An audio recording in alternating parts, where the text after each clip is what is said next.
Mr. Clerk, do we have a quorum? Mr. Chair, we have 7 in attendance. Okay, thank you. All please rise for the Pledge of Allegiance. Pledge allegiance to the flag of the United States of America and to the republic for which it stands, one nation, under God, indivisible, with liberty and justice for all.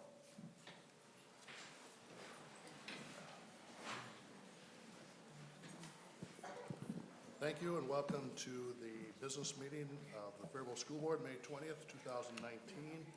And did I understand that we have some students that are going to serve us coffee to keep us awake tonight? They will, yep, be just the school board will be getting served coffee, yep. Oh, that's All right, They'll be in and out. okay. Approval of the agenda is the first item. Is there a motion to consider this? So moved. Second. It's been moved and seconded. There is one change. Item 4L, the radon report, will be moved to item 8G. Are there any other suggested changes for the agenda? I was just wondering if maybe because we have a long agenda, if our esteemed colleague Kevin would prefer to move up in the lineup, since we might be here kind of late tonight. Just a suggestion. His report? Yes. Okay, where do you want it? What would you like, sir? Would you like Probably right after the away? presentation. After the presentation. When? After the presentation. The presentation. About 8:30. Just in case you have homework to do. Okay, so he will become the new 4L, is that right? Right. Okay. Congratulations, Kevin. Although you're already in college, so your grades don't matter, right? Okay, any other suggestions? Any other discussion? All those in favor signify by saying aye. Aye. Opposed, same side. Motion carried 7-0. Community comment. Community comment, seeing none, we will move on to recognition, awards, and presentations. The Falcon Cafe. Sorry, we're sneaking in behind you. Oh, These are the coffeeers. So these are the founding members of the Falcon Cafe. The Falcon Cafe is a coffee shop that these young people came up with the idea. They helped to raise some funds so that they could start a coffee shop and learn how to serve people, how to do some customer service, how to exchange money, how to make menus and patterns. And so you guys have to stay. They already are leaving, so I can't introduce them anymore. Oh, there. So the first one who got out of here really quick was Gabby. Hi, Gabby. And Farah was the next server, and go ahead and deliver. Lily is number 3. So anybody who doesn't have a coffee cup is fair game up here. So whoever you think is best. Thank you very much. We have Aiden, Oh, excellent. Garrett. Whoever looks thirsty. Tyler. And we're still brewing some coffee. So So we'll have Emma and Hamdi will come in and deliver coffee while the meeting is going on, because it takes some time to brew. Yep, you can just pass that around and they'll take it if they need it. So the 2 teachers who are behind the scenes are Nikki Hagedorn and Marcia Hagelson. They've been part of our teaching staff for a number of years and just thought this was a great way. I know you recall a few months ago when you approved the gift of the Knights of Columbus. So we used the Knights of Columbus contribution to help the startup cost for the Falcon Cafe. So they deliver every day at the middle school. I think it's $1 a coffee. And so if you're ever at the middle school and want coffee, just put your order in and they'll be happy to deliver it to you. One latte. Anybody want a latte? Oh. It's got chocolate and cream and... Maybe you can introduce our staff. Yep. Did you already say it? Yeah. All right. I heard the names and we didn't actually put the faces. Mrs. Treadway doesn't have coffee yet. Mrs. Marthon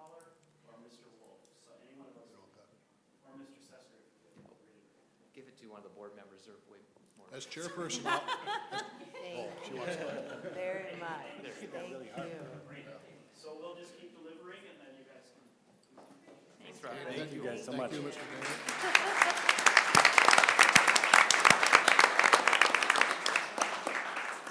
Next up is the Nest, high school students, and Joe Sage.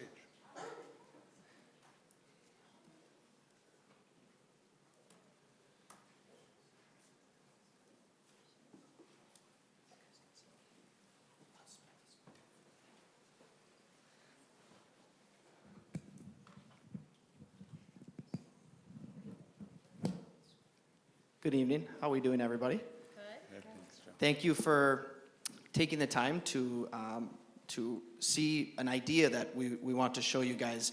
Something that's going to be coming to Faribault High School this coming fall. Every once in a while, our kids, they're just amazing, and they come up with these insanely cool ideas. And this was an idea that was brought to our high school in the fall of this year. And over the course of this entire school year, a team of students have been working on this idea called the Nest. So we're here today to just briefly show you what it is and how it's going to provide incredible opportunities for our students. So first, I'm going to real quick just let everyone introduce themselves. Hi, I'm Bennett Wolf. I'm a sophomore at the high school. Hi, my name is Skylin Hunt. I'm also a sophomore at the high school. I'm Carly Doyle, and I'm a junior at the high school. My name is Evelyn Nigan, and I'm a senior at the Faribault High School. And I'm Kaylee Weens. I'm a FACS teacher and also the advisor of the Falcon Project, which is overseeing the Nest. So we'll start with Bennett and Sky, and I'll advance the slides here for you guys.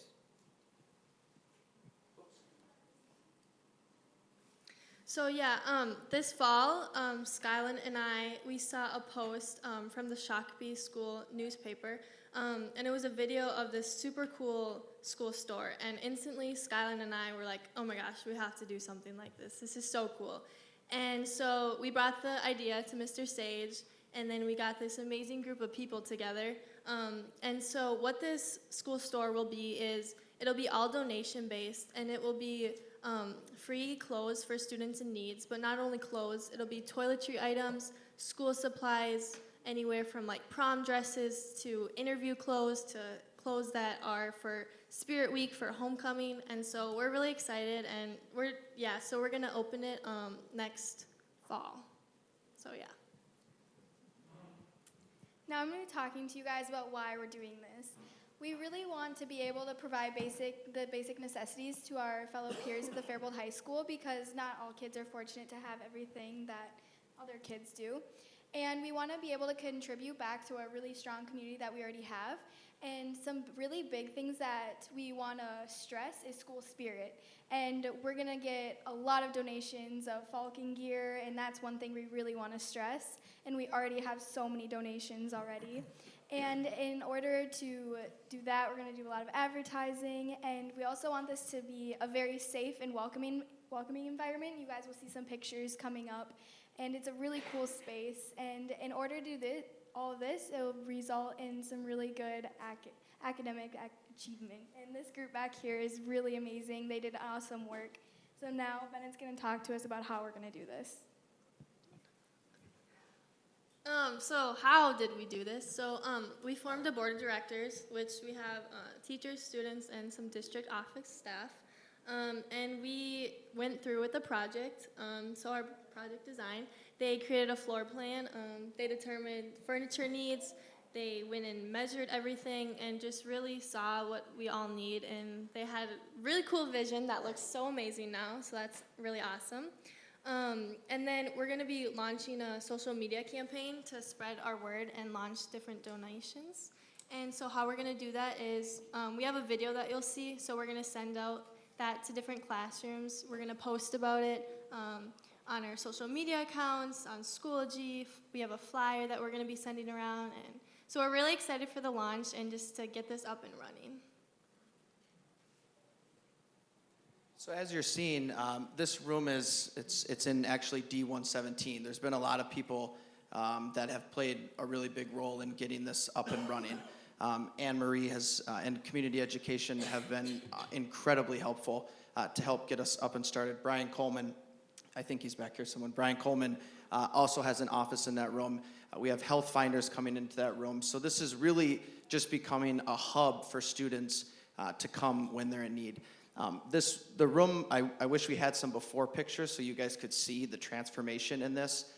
This team, and they'll talk about it here, we took out everything that was painted. All of the furniture was designed and brought to the board and put together. And so for the next few slides here, we'll kind of show you what the room has transformed into. So right when you walk in the door, this is going to be the wall that kind of welcomes you into the nest. So it just kind of shows you to like go this way, and we decorated around it with different things that you would find in a bird's nest. And then if you look to the other side of the same hallway, there's going to be this wall with all these bulletin boards. And we decorated them up a little bit. They're not finished yet. But we're going to put on different stuff that you can find in the nest, or different stuff you could like put recommendations of what you would like to see in there. And then we're going to have some nice quotes like on the side. So this is the actual room itself. We have half of D117. The other half is a community area. So we had to come up with a way to divide the room off, and the solution was these white cabinet type things here. They provide just like a nice division of the room to separate the nest from the rest. And then we'll be able to put different things that we have within the store on those. So that was really nice compromise we made. Inside the nest, we already have some of the donations that we've got. You can see some of the Faribault gear. We have a ton of storage area, and we're already kind of mapping out where we want the school supplies to go versus the toiletry, and where the clothing is going to be separated. When we first started with the nest, it felt like a way bigger area. And then once we put those dividers up, it felt much smaller. However, we did work with what we had, and I feel like we made a really good compromise as to how to maximize the space while still having a lot of storage area. So these are just some more pictures, different angles and that sort of thing, so you can kind of take a look there. So this is the big, kind of like a bigger picture of it. It's a little bit stepped back. So you can see the whole span, well, almost the whole span of the room. We have a couple clothing racks, some different shelving units. We utilized the walls. We also have a couple more chalkboards where we're going to have thank yous to any big sponsors or donors and that sort of thing, as well as just any positive affirmations or big notices about the nest.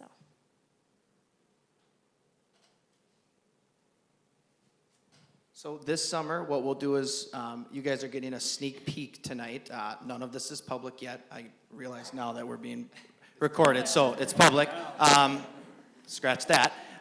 We haven't sent it out quite yet, but we plan to. So these are all kind of rough drafts of what's going to go out to the public. We're going to ask for donations and clothing items and possibly cash donations as well, so that we can continue to fund this. The idea here is that, look, if you're a student in need that goes to Faribault Public Schools, you can come to this room during school hours and you can take these things. You can come in, the room itself will not be manned, so students can walk in and feel safe. Miss Weens and her amazing group of students will be kind of managing the behind the scenes of it, and we're excited for the fall. I know some of you have probably heard of a student named Curtis. He's done some really incredible work with the video. This is just a quick 2-minute video we wanted to preview for you guys here today. That will also go out to the community when we're ready to launch.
course, thought that this was a wonderful idea, and we enlisted the help of project design, and it immediately began.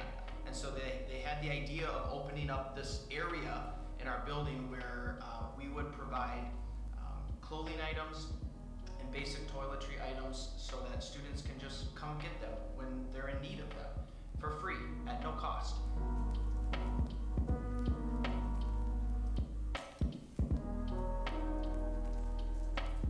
I know that at one point we had a school store, but for the 4 years that I've been here, it's never been up or running. I don't think I've ever seen it open.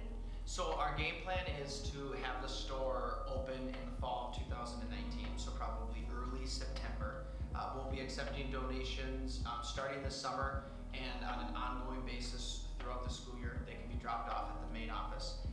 We are looking for lightly used or new clothes or clothing items, if that is something that you can possibly provide for us. We're also looking for unopened toiletry items. So this could be anything from toothbrushes to toothpaste, toilet paper, paper towel, you name it. We'd like to make sure that we have as much as possible stocked inside the store. And if possible, we'll also be accepting cash donations where we will use that cash to purchase items that are in high demand inside of our store. I think it's been really rewarding for me. As an administrator at the high school, I'm very fortunate to be involved in a lot of projects.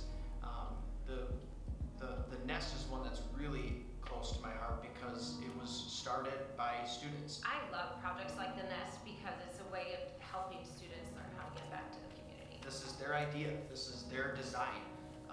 This is them wanting to give back to the community. I feel good that like it'll be a continuing thing. It's not just for this year. It'll go on for years and years. So that's our video. Thank you guys for listening to us tonight. We appreciate it. If any of you ever want to come to the high school and check out the store, the Nest, it's open to at any time.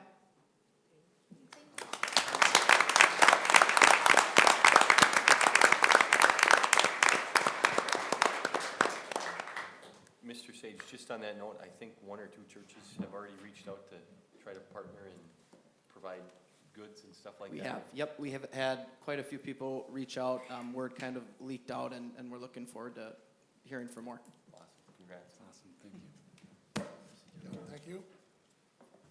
The next item is the teacher cadet program at the high school.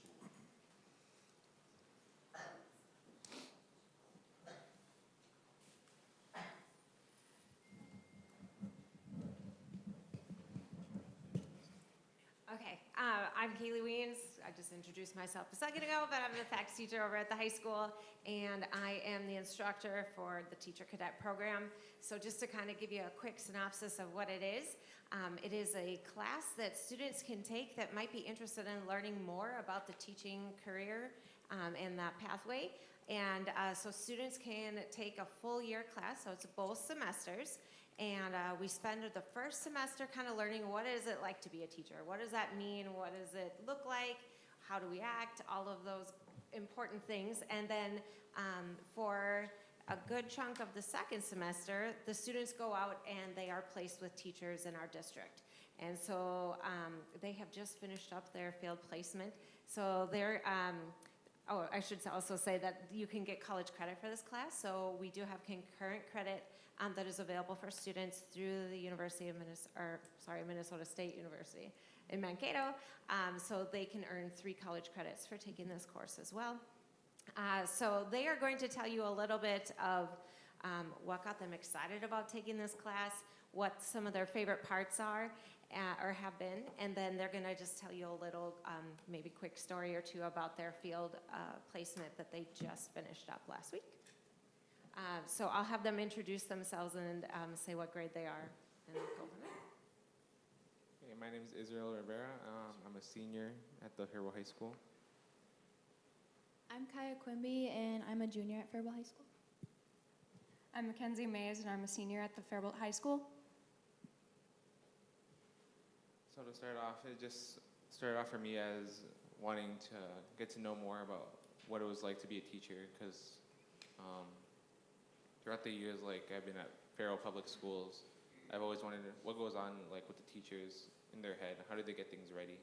And this class had the opportunity to give me the chance to get to know what it's like to be a teacher and what they think, what goes on their head. And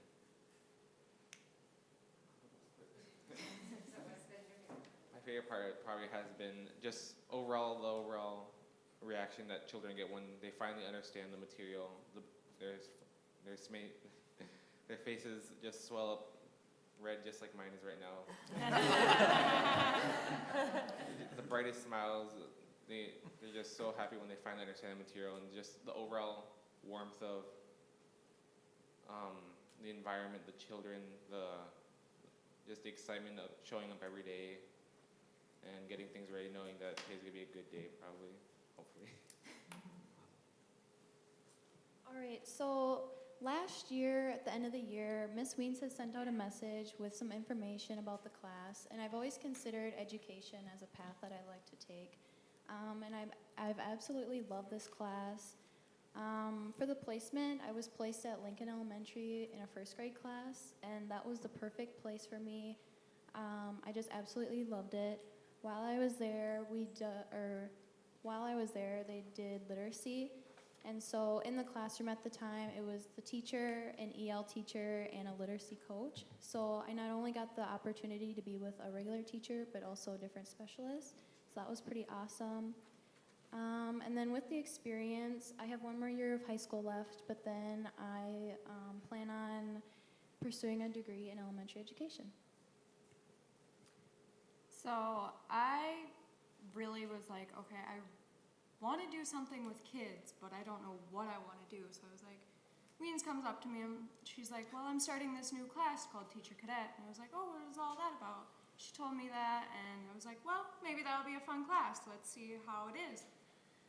The best thing that I liked this year was getting to see how a teacher really thinks and their process of how they're doing it and what it takes to get a lesson ready and what it takes to have a child actually learn something that you're just spitting out at them and you're like, here, learn this. And I was placed in Jefferson Elementary with a kindergarten teacher. I've learned maybe kindergarten isn't my thing, but I really loved being in the class and getting to learn how to teach kindergartners. But I'm still kind of figuring out my way on what grade level I would like. I know that I am going into elementary education at MSU Mankato, and I guess I'm gonna go from there.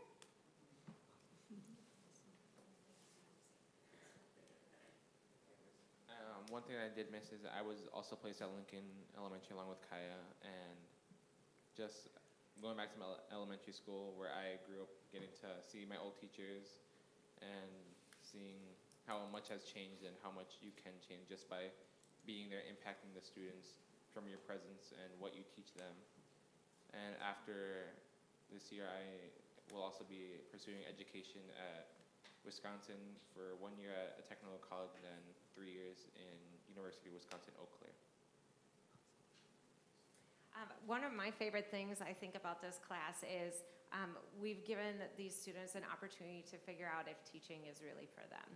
I had a student teacher this spring who sadly after 7 weeks in decided she was done and didn't want to be a teacher anymore. And that's just a really hard thing to wait that long when you're 10 weeks from graduation to decide, this really isn't for me.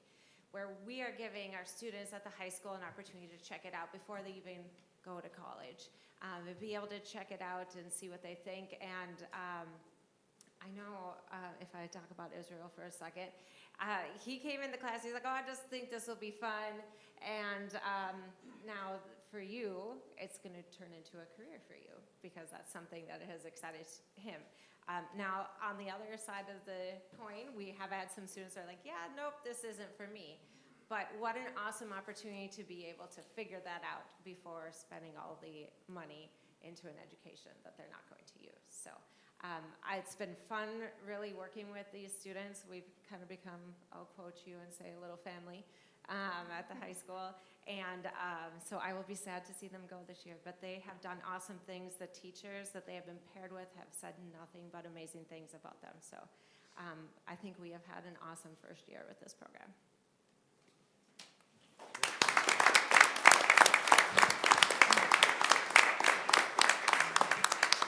Mr. Chair, it is a requirement that they teach at Faribault when they're done. It's part of the deal? No? Oh, you can add that. Oh, okay. All right. Thank you. It is also very rewarding to see our, because we know with the impending teacher shortage, that grow your own programs within schools where you encourage students to look into education, and once they step into that, really do. And many of them do return to the district that they came in. So thank you for that, and hopefully we continue to do that. So. Okay, all state music students. Let's see, do we have, is it activities department next on yours, John?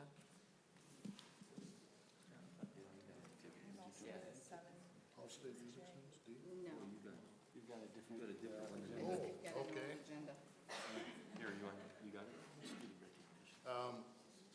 Chad has made a good suggestion, though, that we move the activities department to the end of this section so that those students who are Oh, I see, here- okay. Okay, so, all right, so that agenda is different then. Okay, so, next would be archery awards. Are we ready for that? All right, so I'll go ahead and do these right down the list here.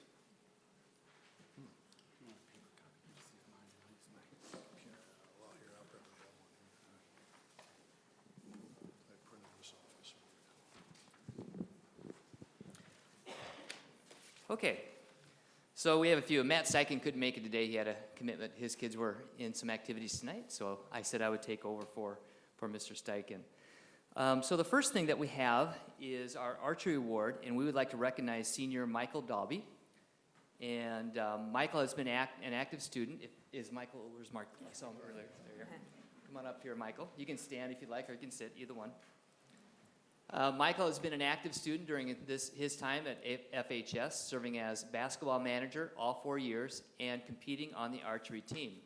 The National Archery in the Schools program recently announced the 2019 recipients for the On Target for Life Awards and Recognition Program. Michael was selected as a winner of the Courage Award, an individual award that goes to an NASP student, must be archery, National Archery student, that has overcome a major life event or disability, yet continues to inspire others through their participation in NASP. The next step for Michael, he is of 16 individuals accepted into Bethel University Inclusive Learning and Development Program. Congratulations, Michael.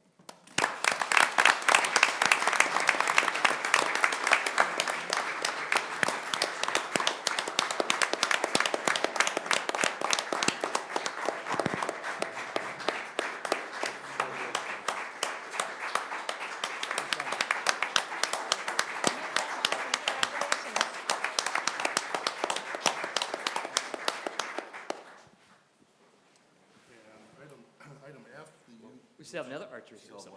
Yep. So this one is an 8th grader, Ella Oroskovich. I hope I said that right. There she is. All right. Ella has had an amazing season in her 3rd year of archery. She placed 2nd in 2 tournaments and placed in the top 10 in 6 of 8 tournaments. She placed 10th at the state tournament in Duluth, qualifying for nationals in Kentucky, where she placed 149th out of over 2,500 archers. Congratulations, Ella.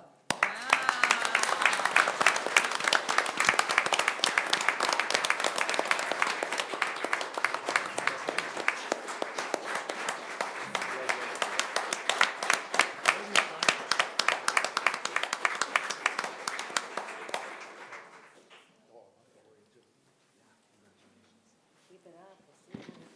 Congratulations, Ella. Awesome job. okay, now I believe we're item F, all right. U.S. Air Force Recruiting Service essay winner. Yeah, so senior, I think I saw Remy here. Remy Lloyd? Oh, maybe not. She is not here. She's pretty busy, so I'm sure she's involved somewhere. I'm just going to read Remy's award. Remy is a senior at Faribault High School where she has participated in soccer, track and field, band, and jazz band, and serves on the student council as a senior class rep. She participates in the Civil Air Patrol and is also a member of the National Honor Society. In addition to all that, she somehow has time to serve as a cadet captain of the Minnesota Wings Owatonna Composite Squadron. Earlier this year, she submitted the winning entry in the U.S. Air Force Recruiting Services essay contest on how have the women Air Force service pilots inspired you and why. In honor of Women's History Month, the subject of Remy's essay was her neighbor, Faribault's Betty Stolfus, who served in both the Civil Air Patrol and as an Air Force service pilot during World War II. Remy's essay was chosen as the best from her unit. It then advanced to the Air Force Recruiting Services Detachment 1, which judged the contest after receiving about 100 submissions. In her essay, Remy wrote, "Betty proved to the world that girls can. They can be pilots, they can hold their own, and they can do anything they set their mind to." Lloyd wrote, "Hard work, dedication, and persistence will take a young woman a long way. And now it's up to me to follow." Congratulations, Remy.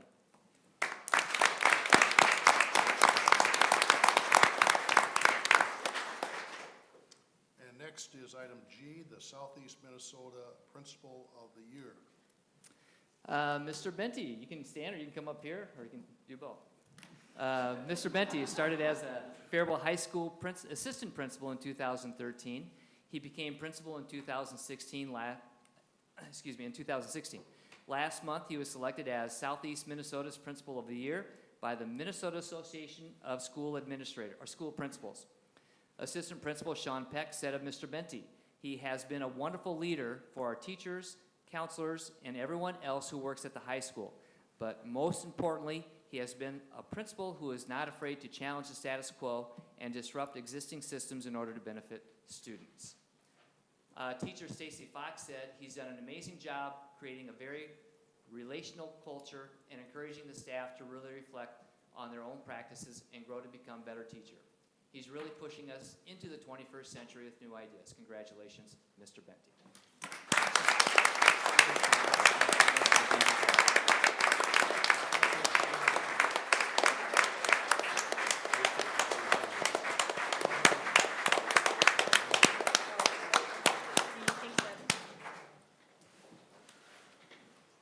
Item H, Department of Human Services Outstanding Refugee Award winner.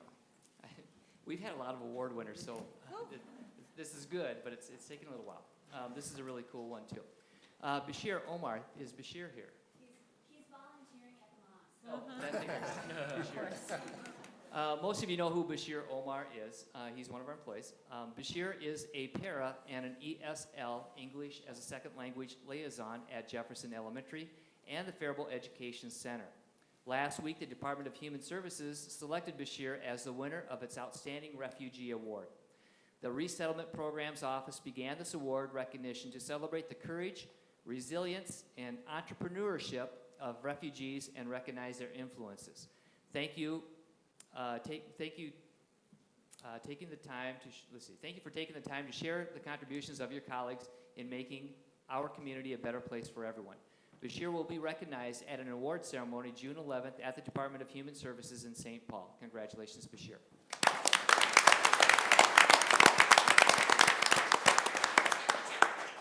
If I'm not mistaken, Bashir is a graduate of Faribault. Yes, he is. Yeah. Yep, and he's been here for a long time. Yeah. He was a student of my wife's. Oh, was he? When I Yep. first met him. Yeah. Yep. Okay, thank you. The next one is Excellence in Education Award winner. Yeah, this is Brian Coleman, and so I saw Mr. Coleman back there. Come on up, Brian. Brian Coleman is the Service Learning Coordinator for our school district. He fulfills a variety of roles, including coordinating opportunities for our students through events like job fairs, business tours, and other community outreach. Programs like CAST, College Ambitions Start Today, and stops students together offering peer support, as well as other collaborations with the Chamber and local businesses. Earlier this month, Brian was presented with the Excellence in Education Award at the Business Award Luncheon, hosted by the Faribault Area Chamber of Commerce. Congratulations, Brian.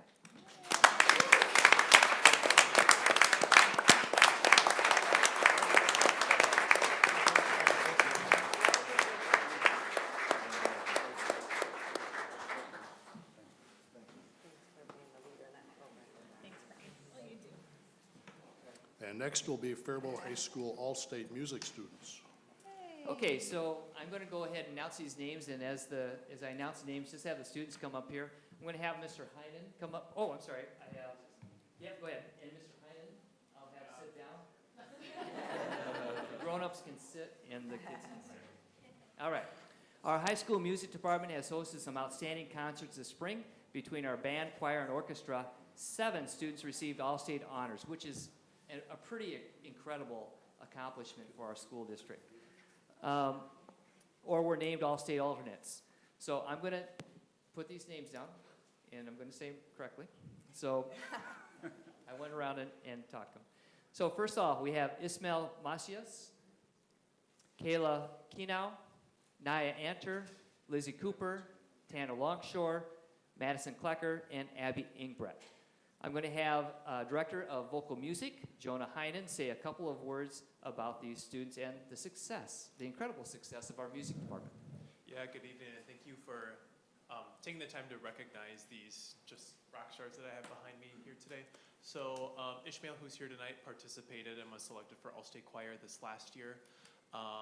Regardless of band, choir, or orchestra, MMEA All-State, which is the Minnesota Music Educators Association, is the highest honor that a high school ensemble musician can achieve in the state of Minnesota. And as a former All-Stater myself, the true power that this camp has on students is really, really transformational, and such an honor to have 4 people get accepted into the camp and have 2 alternates. I did some digging back, and I did some perusing on our All-State wall at Faribault High School.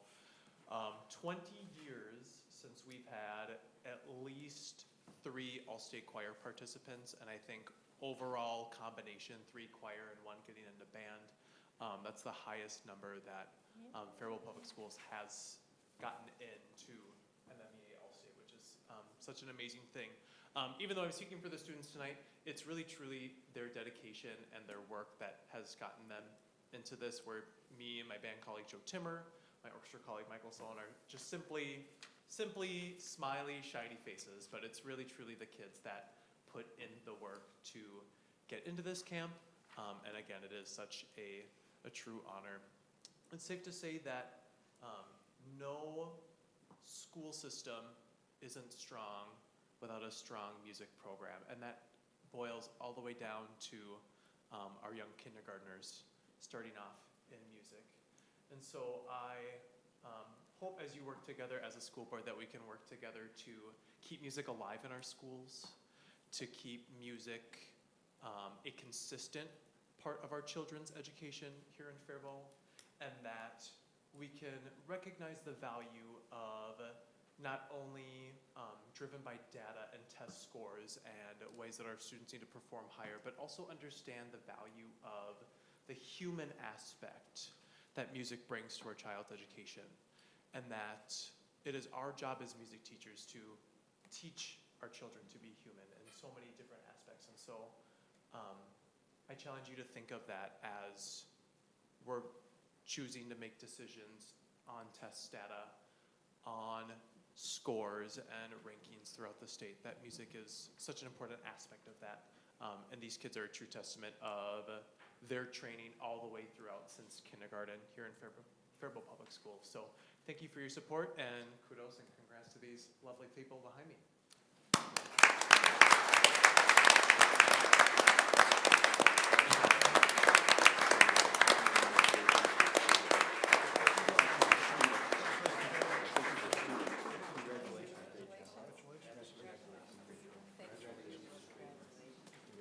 Congratulations. Thank you for your time. Maddie, congratulations. Great job. Thanks. We really do have a very strong music program, which means we have a very good school. So. That's awesome. Before we move on to the PBIS, there's a lot of people here. Have we missed anybody? We've covered everybody that was on my agenda that I printed last night that's no longer usable, but it's a good we question. haven't missed any recognition of any students to this point, have we? Okay, great.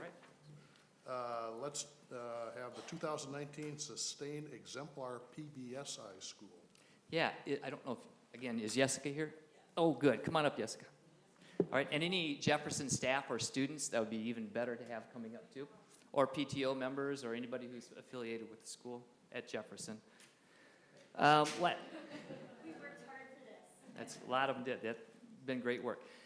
Jefferson PBIS. Last week, the Minnesota Positive Behavior Interventions and Support State Leadership Team announced that Jefferson Elementary will be recognized as a 2019 Sustained Exemplar PBIS, that's again, Positive Behavior Interventions and Support School, during the annual Minnesota PBIS Institute, June 11th and the 12th, at the Department of Education. The guiding principles of PBIS are that every child can learn proper behavior, stepping in early can prevent more serious behavior problems. Each child is different, and schools need to provide many kinds of behavior support.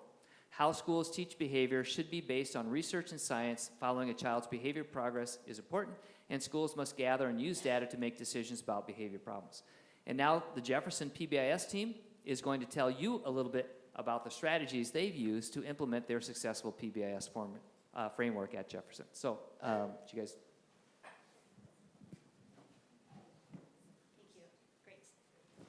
So looking at the data, when we decided to throw our hats into to be recognized, we've been working very hard for the last 3 years. And looking at the data, it's pretty fascinating to see that we serve 476 students. PBIS is not working for 7% of our population. So what does that mean? It means about 7% of our kids, so about roughly 33 students, they're not buying into PBIS versus 476 kids not buying into PBIS. It's office referrals. So those kids that are displaying negative behaviors, it's a very low rate. And so it takes a team. And so we have an amazing staff. We have Jim Huberty. We call him the success coach. He's a big piece to this. And then Jamie Morozla, amazing social worker. And I brought them today because they have implemented some amazing strategies that are not being used in our district, and they need to have the floor to brag. So at Jefferson, Jessica really wanted me to talk about our calming corners in the classroom. So every single classroom at Jefferson has a calming corner kit. And basically, there's 2 reasons why we implemented this in the classroom. The first reason is to normalize feelings for students, especially like feelings of frustration or anger. The second piece is to keep kids connected and in the classroom.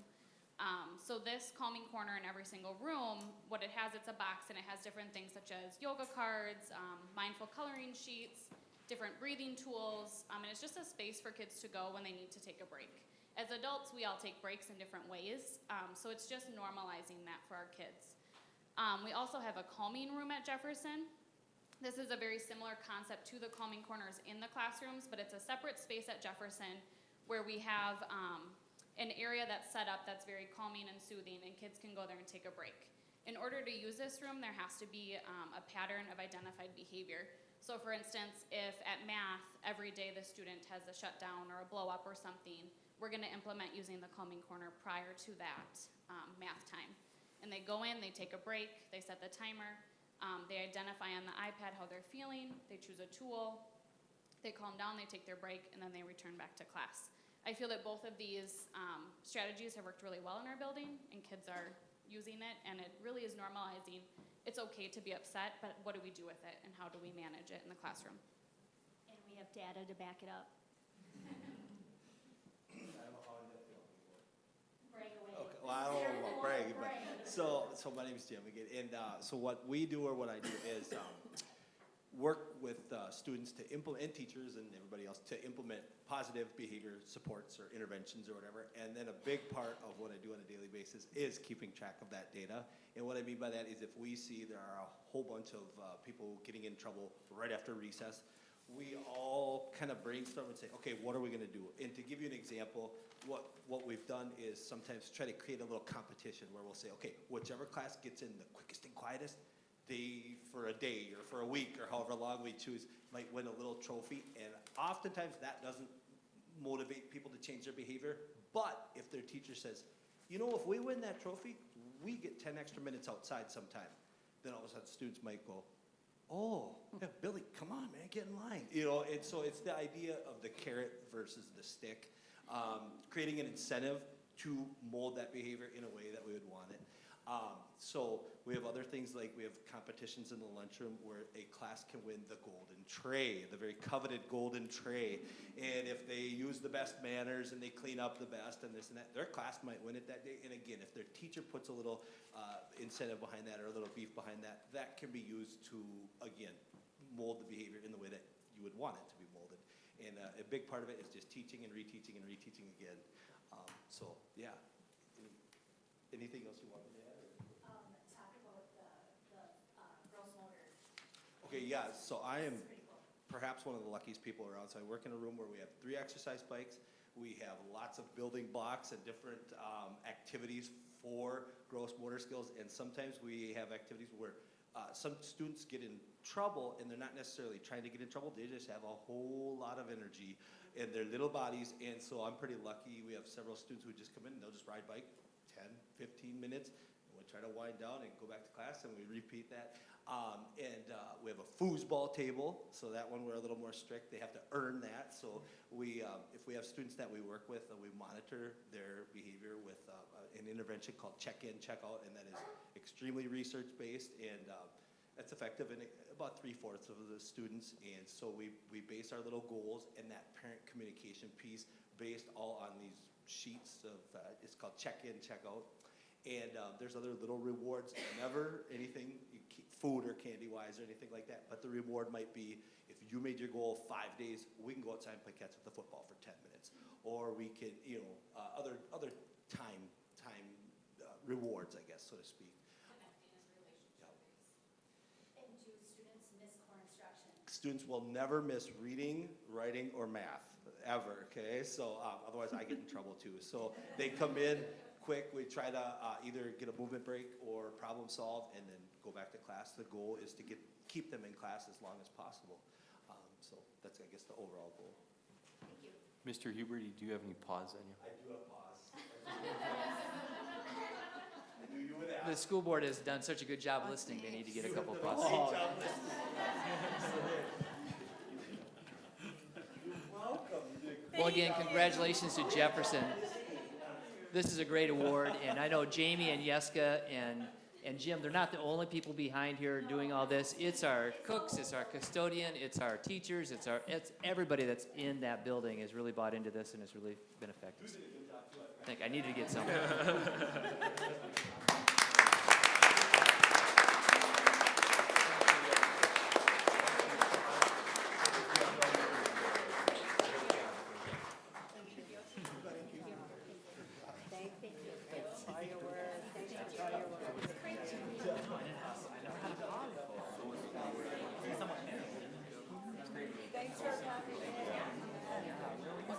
Okay.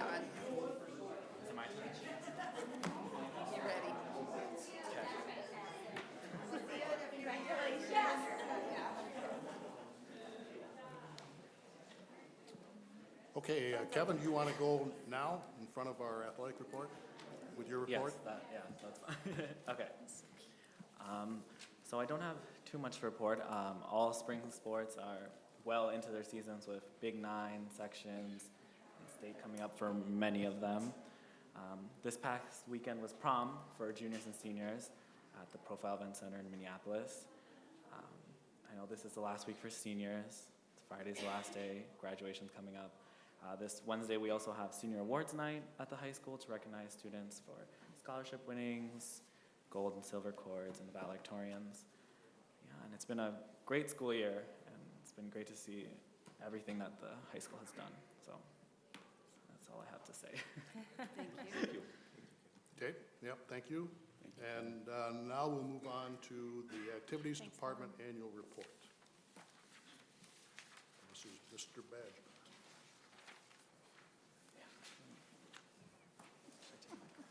Good evening, everybody. Thank you for allowing me the opportunity to present our activities year. It gives us a good chance to summarize the year in activities, share some of the things that we've been working on with our students, and then it gives me the opportunity to kind of highlight some of our staff that are doing some pretty exceptional things with our students. were sent to you, some participation numbers and data, some demographical data, and then just an analysis that we did of sports versus non, and I'll talk about each one of those things as we get moving. I think what I'd like to do is go through this stuff, and then before we talk about data, I'd like to have our coaches talk, so that like if Mr. Bongers. Coach Bongers is actually there's a JV invite up at the track tonight, so we're gonna allow him the opportunity to speak and then get out of here. So I'll go through this stuff very quickly, and then I'll allow Mr. Bongers to talk. So kind of what I wanted to do tonight was establish some baseline data to develop appropriate strategies for us to improve some of our programming. So some of the collection of this data is this is the first time that we're able to do it. So I think it's very telling when we begin to analyze some of this stuff. Some of the other stuff will take more time to analyze. Like I believe we'll be able to establish some longitudinal data regarding participation numbers in some sports and activities, but not for all. So I felt it was important for us to start, establishing some baseline data so that we can begin to analyze in which way are some of our activities, clubs, and sports trending, and in what ways can we implement strategies to help them grow and maintain and sustain. We wanted to align our department purpose with our school district's mission so that we are all a team and moving in the same direction, and also that others see us as a member of the district and moving in unison with the district. We wanted to clarify our purpose and the purpose of education-based athletics, which is why I brought these three coaches with us tonight, because I think they're doing a tremendous job of that. And then finally identify, as I mentioned, some of these and these are athletic coaches tonight. In the future, I think it would be excellent to because, just listening to Jonah, recognize some of our fine arts or our clubs or activities and things of that nature. So this purpose statement, which I'll do my best, there we go, to read that second half is, so this kind of came about, we started with our coaches group at the beginning of the year. We first met in October, and we started talking about what is our purpose, why are we here, what are we doing together? And so this is a culmination of that effort. On May 10th, we met for our last time for this school year and came up with this, and it's not perfect. I think it'll be something that we will continue to refine and make fit as best we can with our staff and our students. But as you can see, it's our purpose, we feel right now, is to maximize the potential of each participant through education-based programs that develop all of the vital components necessary to achieve excellence in the classroom and in performance. When I asked our group and reviewed some of their handbooks and things that they presented to me, these were some of the non-negotiable things. I said if there were words in there that you would be uncomfortable associating yourself with, what would those words or phrases be? And these are the things they came up with: whole child, leadership, commitment, respect, integrity, compassion, character, and then pride in the green and white. And I felt relieved that winning and losing were not up there, even though we know that's a large portion of what we do. However, I felt very proud walking away from them, knowing that these were the things that they believed in. Our vision statement was to consistently produce elite programs in the state of Minnesota, and then to develop high-quality, well-educated coaches and advisors. Quickly, these are common outcomes for participation for participants in education-based activities, to learn sportsmanship and learn how to win and lose with dignity, model integrity, use teamwork so that they can contribute to the greater goal, and place the team's success ahead of an individual's success. Reach out to assist teammates, which translates into helping others around them in life and contributing to the community, which they've done a lot of, and our coaches will highlight that tonight. Develop perseverance and the ability to bounce back from defeats. Incorporate goal setting, learn through athletics and activities into their approach into life, and then develop a solid work ethic that emphasizes preparation and effort. So I mentioned winning a little bit, and this is just an example of it. This is kind of how we viewed it. It's a problem, and winning is the result of all these other things. And I think we recognize that we could remove one of these things. We could remove academic excellence. We could remove community support. We could remove positive student-athlete experience, but we can't sustain without those things. So we may be able to get by with a certain group of students or but that's not the program that we want to create. So our coaches and staff felt that these were the things that were necessary in creating a consistently positive environment in which our students could thrive. So before we get to data, I'm going to move down to our coaches. I brought 3 tonight: Joanna Lane, who was our girls volleyball coach; Eric Hildebrandt, who was our boys basketball coach; and then Mark Bongers. So I'll give them a chance to speak and share with you the wonderful things that they've been doing with our student athletes. Mark?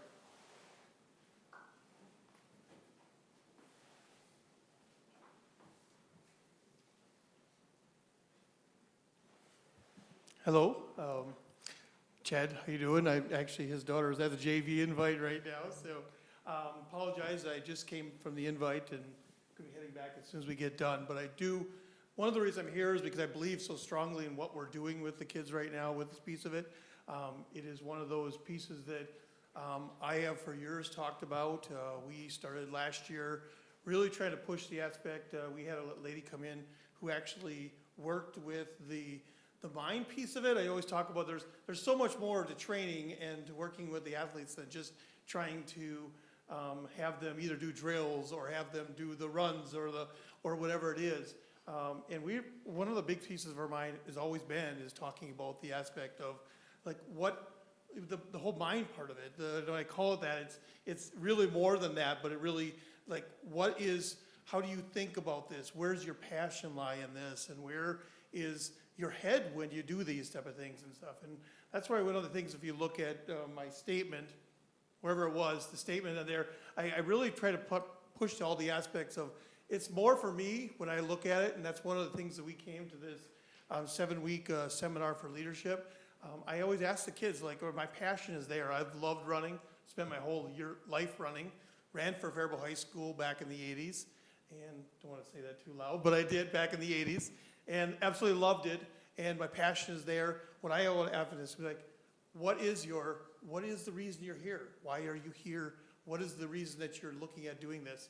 And that's why when we looked at the leadership seminar and looked at what we're doing for leadership, it really appealed to what we have been talking about in cross country. First of all, I've been a cross country coach this will be my 7th season I've done it, starting my 8th in this coming fall, and it's my 8th season in track. My 2nd season as a girls head coach. And you can see a couple things up there we've done with doing volunteering. We started that last year, or the beginning of this year actually. We started doing that as a formal aspect of it. We've done it many years, done a lot of volunteering. I believe strongly in it, but to formalize it up, and we helped with in the fall with a bunch of cleanup, as a lot of different high schools did. And then in the spring, we actually helped with the MS walk. So we had like 50 volunteers come down and help on the MS walk. And that for me is what we're trying to get at. Engaging, I say fun is one of my core values, and a lot of people ask that, why do you use fun as your core value? Because I always ask, why are you here? What's the reason behind you being here at this sport at this time?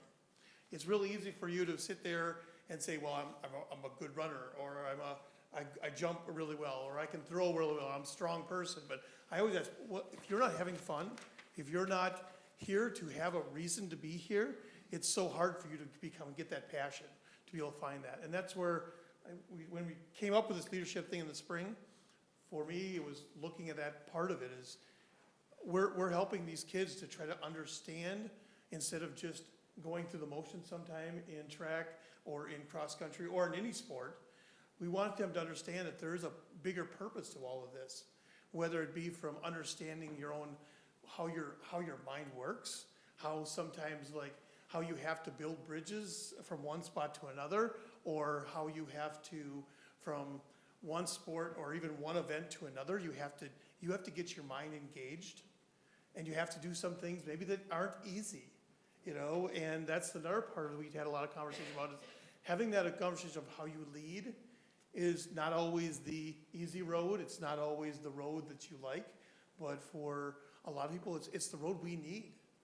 We need leaders. We need people who are willing to step out of the box. We want people who are willing to say no, and say, well, why are we doing this? Or is there a better way?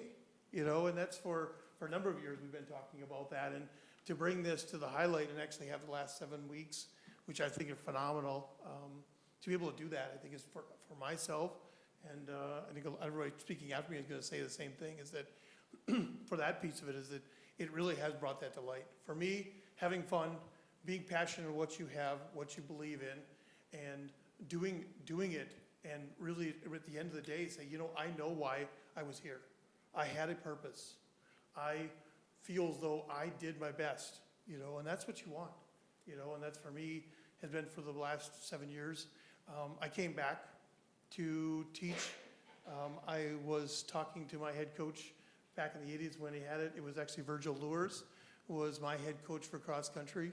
And I see him every single year. He comes back to Big 9 cross country meet and to the Big 9 section meet, which are the section meet for our conference, so the section meet for cross country. And every year we talk about it again and again. And he's always like, it surprises. He's always ready. I always say, would you believe me as being a coach? And he's like, no, I wouldn't have. But that's the great part of it, is through all the experiences you get, you bring you back to here. And that's why I'm back here coaching. I absolutely love this. I have a passion for it. But what I have a passion more than for the running piece of it is to really try to bring some of those pieces back to Faribault that I think we're not missing, but I think are lacking sometimes, or just not strong enough. If you could, one of the images up there was a book, and I asked you to share that because I Yeah. think one of Mark's comments over the winter was he coaches our boys in the fall, and then he coaches our female student athletes in the spring, and he said, I'm not sure I'm connecting with them in the way that I should as a male coach, and so he found this book, and I think it's neat if you share that. Yeah, so if anybody knows Kara Goucher, she's a very good athlete, a runner in the longer distances, usually mid-distance, I would call it, but for a lot of people it's longer. And she wrote a book called Strong, and the book, it's almost like a workbook. And I have a lot of the girls, I should probably had between now, I think we have 6 or 8 girls that have had require. I don't require, but I say, I want you to go get this. So, and it really walks them through the aspects of like understanding themselves, because they don't, and Kara does a great job on this book of walking through the aspects of, you know, how you feel, and never having the self-worth that you may believe you have, but realizing there are steps that you can take to have that self-worth. And so that's one of the books that I've been asking them, and I have actually 2 copies myself, so if they don't have the financial means or can't buy it, then I actually have them go ahead and just take mine. I tell them not to write in it, but just take it and write notes on the side on their own piece of paper and stuff like that. But it is a great book, and really teaching them a lot of aspects of learning themselves, learning how to attack, I call it, or learning how to compete, and learning how to compete well. You know, and that's, for me, I always talk about it, and Kara does too. This is not a running lesson. This is a life lesson. It just so happens it plays out in running. So. Thank you. Thanks, Mark. Yep.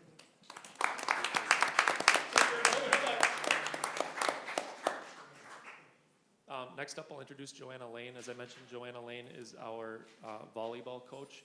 And I think, as I hope Joanna notes, one of Joanna's greatest strength is the relationships that she builds with student athletes. And she's, for better or for worse, she refuses to leave anything unsettled, if that. So she deals with every situation, literally every, and she spends so much time at the gym and at the school making sure that every one of the athletes on her team has been heard. So thanks, Joanna. Thanks. Like you said, I am the head volleyball coach at the high school. I started coaching volleyball purely because of my love of the sport and the impact it's had on me personally. But I have continued coaching because of the relationships I've grown with the girls and the impact they've had on me and I've been able to have on them. My purpose statement is, I don't know if it'll come up, but I coach to teach athletes how to become their best self, how to work hard no matter the circumstances, to always show respect to themselves and others, and to be committed, trustworthy individuals on and off the court. As a coach, I'm lucky enough to spend oftentimes more time with the girls than the parents get to during season. And during those times, I get to walk with them through some of the trivial stuff that's not so trivial to them, and then some of the really big stuff. And some of those big things that I've got to deal with over my 5 years coaching is, I won't forget when girls approached us and said that they noticed one girl wasn't eating lunch every day. And so as a coaching staff, we pulled the girl aside and we met with her, and we first wanted to find out, is it you don't have access to bring food, or what's going on? It came out that she wanted to lose weight and wasn't really educated on how to do it properly. She was starting to struggle with an eating disorder, and she didn't know how to talk to her mom about this either. So as a coaching staff, we were able to sit down and help bridge that gap with her and her mother, to help her mom understand what was going on with her daughter, to learn that she didn't think there was nutritious food in the home, to help the daughter come up with a proper eating plan. We then put a coach in place that checked in with her every day at lunch to see, what are you eating? Is it meet with your plan? Are you getting the proper calories that you need? And then I was able to check in with her at every practice to kind of see what was going on. And the change in her, not only physically having energy to actually play volleyball, but just seeing that people cared and were willing to check in every day was really awesome. Another incident was a girl had a pretty terrible practice, which wasn't like her. So after practice, I pulled her aside and said, hey, what's going on? That wasn't my normal girl out on the court. And she broke down, instantly in tears, and we talked for a long time about what was going on. And it came out that she was dealing with depression. And she had never really told anybody before and wasn't getting the proper help that she needed. I'm a social worker by trade, and so of course, I did my little depression assessment with her. And it came out that she had actually had thoughts of suicide. She didn't have means, a plan written out or access to commit suicide, but she had thought about it before. And so we brainstormed, have you told your parents this? And she hadn't, and she didn't want to. So we did a little bit of role playing there, where we talked about how to tell the parents what are they going to do, what's the worst, best case scenario that can happen. And then she was willing to call her parents with me. Parents came in, we had a meeting, and we were able to set up a plan of action to get her the help that she actually needed. These stories right here, this is why I coach. I love the game. If you ever see me out on the court, I am really competitive. So don't get me wrong when I say that I want to make them better at volleyball every single day. But I coach so that those girls learn how to love themselves. They learn how to persevere even when something that they love is hard. They learn how to respect somebody that they disagree with. And so when they walk off that court, they're not only a better volleyball player, but hopefully they're a better person. It's also extremely important to me that the girls learn that life is much bigger than themselves. The game of volleyball, this is a great way to teach it, because if you want to score the point the best way, you need 3 hits on a side, right? So you can't do it. One girl doesn't win or lose the game. The same goes for life. If you want to get better, you need to work with others. Every year, tryouts is hard. I make them work out for an entire week trying to figure out what the best place on a team is for them, so that nobody can say, hey, I didn't get a fair shot. By the end of it, we're all emotionally and physically exhausted, coaches as well. And so we take a time, we step back, and as a program, we go and serve at Feed My Starving Children. It used to be just JV and varsity after a scrimmage, but now we've changed it to the entire program, taking a whole day of practice off to go and serve. And this is really neat, because the girls get to see other kids who don't have access to food at all, who live in poverty. And then the fundraiser that we do at the beginning of the season, we also use it to sponsor a child for an entire year. As a coach, initially this was really stressful to me, because after doing a whole week of tryouts, we have a game in less than 5 practices. So I'm going to give an entire practice to go and serve.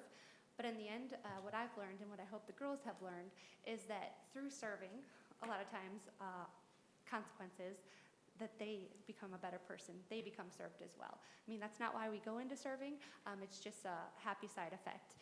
That the energy in there as we're serving at Feed My Starving Children is awesome. A lot of the girls say it's one of their favorite days of practice, so it's really neat to see. Also, as already talked about, the storm that hit this fall happened actually in the middle of one of our games, which we finished the game and won afterwards. But so the next day we didn't have practice. And some of our players were personally affected by that. And it was cool sending out a message, first to see if everyone was okay, and then getting as many girls as we could to come together and go to the family's house and help them. And not everybody came, but it was cool to hear how they went out to their family member's house, they went out to a neighbor's house, and everybody was out serving from the team. We had a tournament the next day, and I was really afraid, okay, we didn't have practice, this is probably not going to go very well.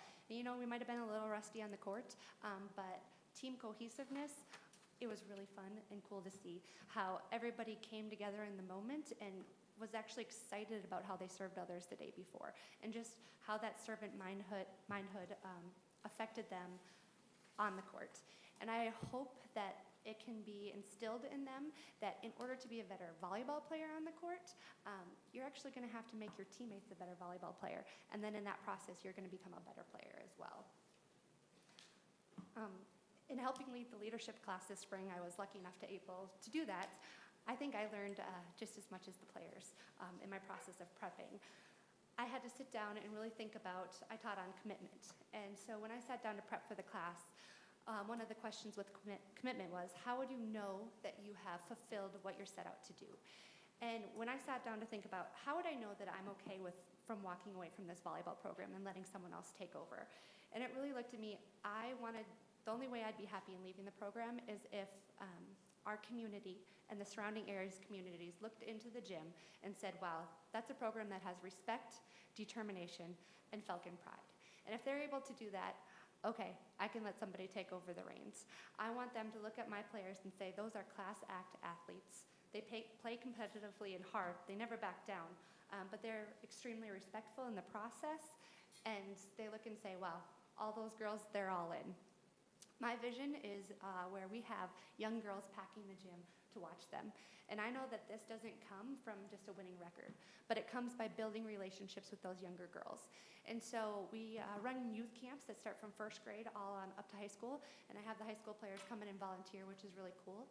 And this year I'm hoping to bring back the Little Falcons program in season so that we can get those little girls into the gym again and get our high schoolers volunteering and working with them. I also want my players to bleed Falcon pride. Like we said, I don't want them to be just one sport athletes. If they ask me if they should play another sport, yes, get your butt out there, okay? I want you working out in the gym all year long. I don't want them just another sport. I want them to be honor roll students. I want them to do music, band. Whatever they do, I want them to be all in during their high school season. I also push for our players to stay local and to play in our clubs and get better with our program. Our club program, we have all of our coaches have an assistant coach that's from the high school. This is an opportunity for them to give back to the program a little bit, to interact with those younger players, and then also to build those relationships continually with the coaches that are there. So it's pretty awesome. Lastly, I realize that if I'm going to put this vision into place, it needs to come from me first. I need to put my actions where my words are. So I strive to be a part of this community, not only in the high school, but volunteering in other areas as well. You'll oftentimes see me toting 3 small children along to every activity. I'm probably in chaos and the bleachers are a mess around me, but I'm creating little Falcon fans who love those high school girls just as much as I do. So I love that. My players, though, I hope if you ask them, they'll tell you that they can come to me for anything, but they also know I run a really tight ship. If they misbehave, if they aren't all in at practice, if they break the rules, I don't care if you're a senior, I don't care if you're a captain, you're sitting out in the game. And so I hope by setting these boundaries with them, they know what is expected of them and they come ready to work hard. I wanted to thank you, the school board, for volunteering your time, for partnering with the athletics program, helping teaching the kids in another aspect. I want you to know that I teach these kids that playing a sport is not a right, it is a privilege and they must work hard for it. Thank you.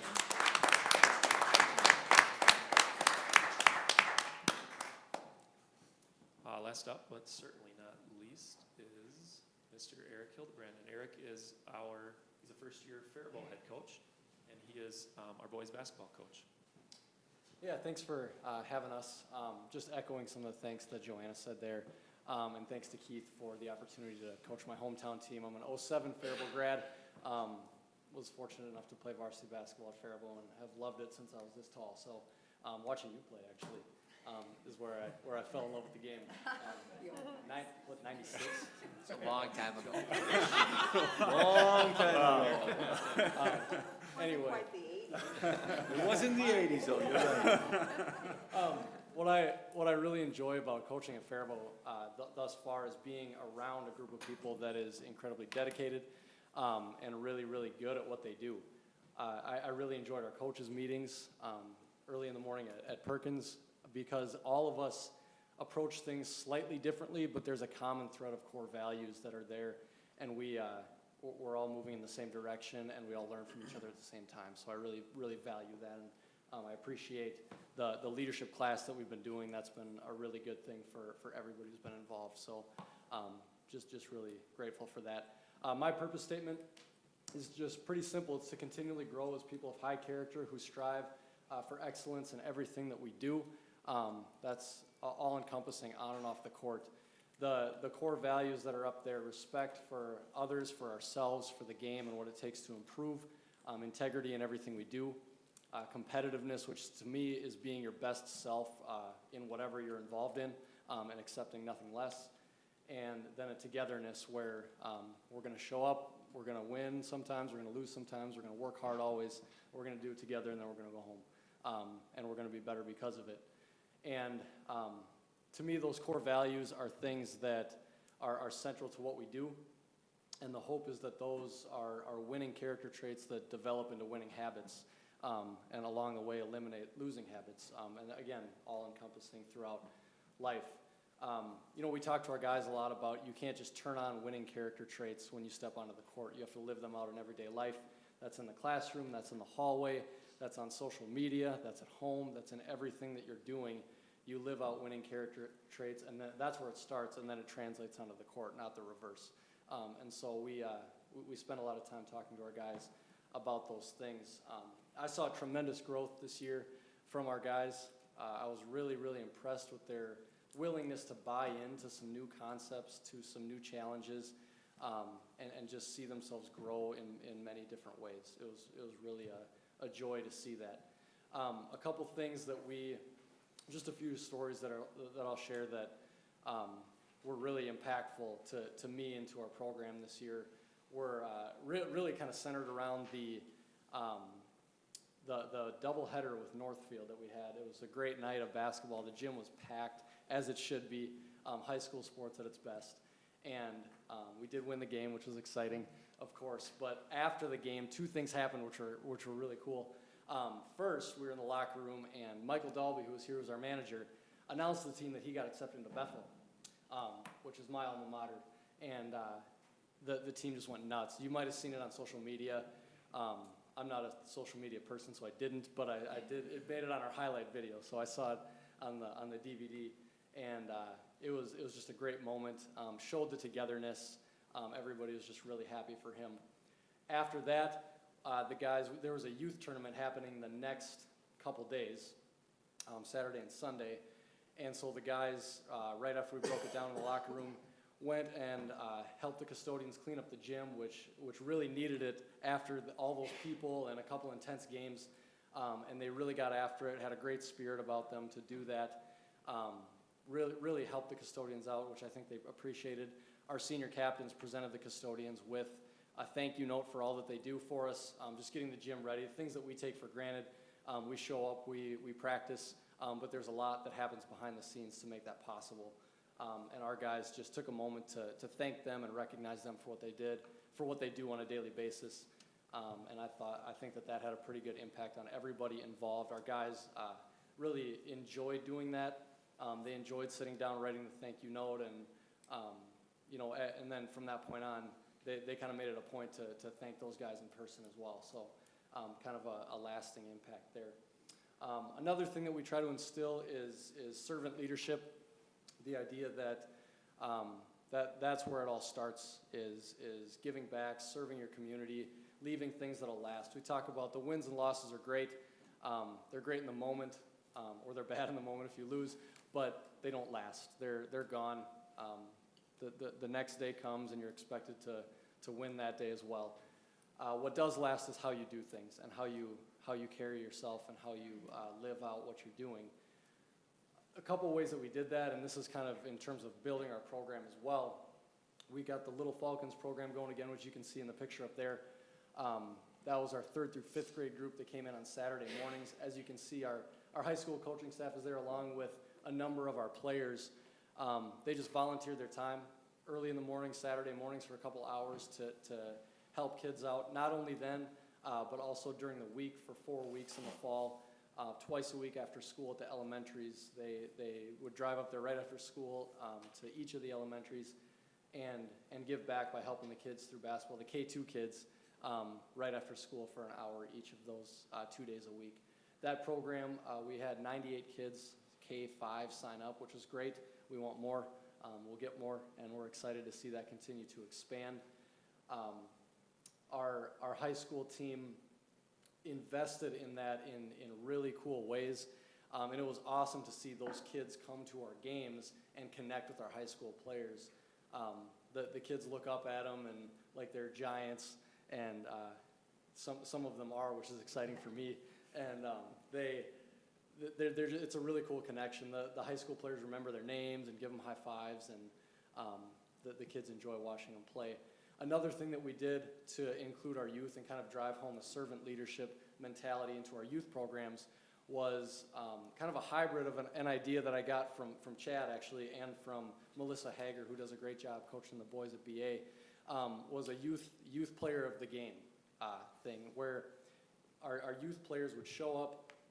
They would get announced with our team, with our varsity starting lineup before the game, and then it was their job throughout the game, every time there was a timeout, to run a water bottle out to the officials.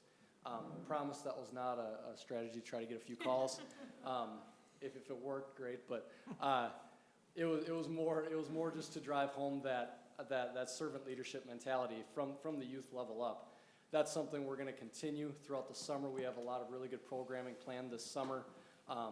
Leadership lessons will be embedded in everything that we do from K up. And we're really excited to do that and just continue to give back. You know, the reasons that I coach are, I can just echo what Joanna said, what Mark said. Yes, it's the game. That's what we love. We love that environment. It's our passion. But more than that is what you get from the experience working with kids, seeing them grow, seeing them develop as people. It's just a very, very rewarding thing that makes every hour, every second of it worth it. So I look forward to continue to grow our program, continue to give back to our community, continue to positively impact Faribault Public Schools and the community of Faribault through basketball, and I'm just grateful for the opportunity. Thank you. I hope it's obvious why I chose those three. They're pretty inspiring individuals to be around, and you know, they have that expectation for their student athletes, but I know they have that same expectation for me. So it's exciting for me to go into work every day and know that I have a very high bar set for myself. Mr. Badger, before you get to the data, can I just real quick comment? Last Thursday was your 8th week of your Habitudes leadership program that Coach Lane, Coach Hildebrand, Coach Bongers, and several other coaches coached with Mr. Badger. And the Booster Club paid for that programming, and so Mr. Badger invited our board there last Thursday, and I think we had about 5 of us there. And so we had a board meeting last night that lasted about 2 hours. Keith was ready to go home by the time it was over. It was a long Sunday night, but we could not stop talking about it, and I think every one of us wishes we were back at that 16 to 18-year-old level, and we could go tackle somebody, or we could go shoot a basket or something. It was absolutely awesome. In fact, I called Todd that afternoon. I said, Todd, if you aren't finding a way to get these coaches and Mr. Badger involved in other things outside of their sports, I'm telling you right now, we're failing our staff and we're failing our students, because it was that powerful. It was just absolutely awesome. I can't say enough good things about it. So I don't know when they're leaving, but before you get to the data, I just wanted to say that. So hats off to all of you who are involved. Thank you. Well, can I also chime in, just in case you guys are leaving? Sorry. No worries. So when you were talking, and I want to say actually in response to everything that's been on the agenda so far in terms of presentations, I'm really grateful that my family has a chance to participate in the school community. And in terms of servant leadership, I'm grateful that I get to work for you. So thank you for all you're doing and for everything we heard today. It's pretty powerful stuff, and I hope everybody can read about it, all the wonderful things that we heard about today. So just don't want you to sneak out without hearing that. Thank you. So I will just kind of highlight this real quick. This was our student leadership program, and this was another coach-led initiative. So we met, as Mr. Hildebrand mentioned, on Friday morning, second Friday of each month, and the coaches would talk about in what ways can we improve the things we're doing. In what ways can we provide opportunities to students to help them grow, not just as athletes, but as people? And this was one of the ideas that came up. And so we kind of ran a pilot this spring, and we went to the Booster Club, and we found a curriculum called Habitudes, which is by growing leaders. And there are 13 lessons, and we decided on 8 just simply because of time. And a different coach led each week. And it was really neat for me and for our students to sit in there and listen to lessons from people who are not their coach. For example, our boys that sit in there, they'll never get a leadership lesson by Joanna Lane. And for them to sit in there and hear Joanna speak is a really powerful thing. Our female student athletes will never get to hear Eric talk. And so for them to sit in there and listen to Eric and share his leadership, I thought was a really powerful experience. So those topics, first of all, before I get to those, the class was organized where we would meet in person for an hour, and then we would give the students a task that they had to complete that week. So they would put their newfound leadership abilities into practice and reflect on that. We set up a Google Classroom where they would go in and make a post. My job was to complete my homework before I do this. I'll tell us how that went. And then they were given a discussion question, so they were asked to critically think about something that happened in that leadership lesson and then reflect. And then they were asked to go in there and reply to another student's post. So there was some engagement in the class. And at times, we had a kick in the butt, so to speak. You guys get involved in here, but once they got involved, the things that came out of them were so profound. And we were able to see who they were as people and the way in which they were able to connect with each other. So it was a really valuable experience. So down at the bottom of that slide are the lessons: the iceberg, the golden Buddha, thermostat and thermometer, funhouse mirror, personal laptop, discipline bridge, the half-hearted mountain climber, drivers and passengers. And so I think you can, I certainly will not go into detail with each of those, but I think you can infer what each of those were about. And this was season 1, there are 4 seasons. Season 1 was about the art of self-leadership. So discovering who you are as a person and in what ways can you use your strengths as a person to lead others. And then we mentioned community service. I won't hit on that one again, but it's neat to see our students out participating in the community and the smiles and feedback that people get when we serve them. All right, so some of the data, again, that I shared with you. One of the things that I shared with you was just activities participation for our high school and our middle school. And I included all high school participants, all middle school participants, a total number, and then I included from where those students come, since we know we have cooperative sponsorships and participation agreements with various groups in town.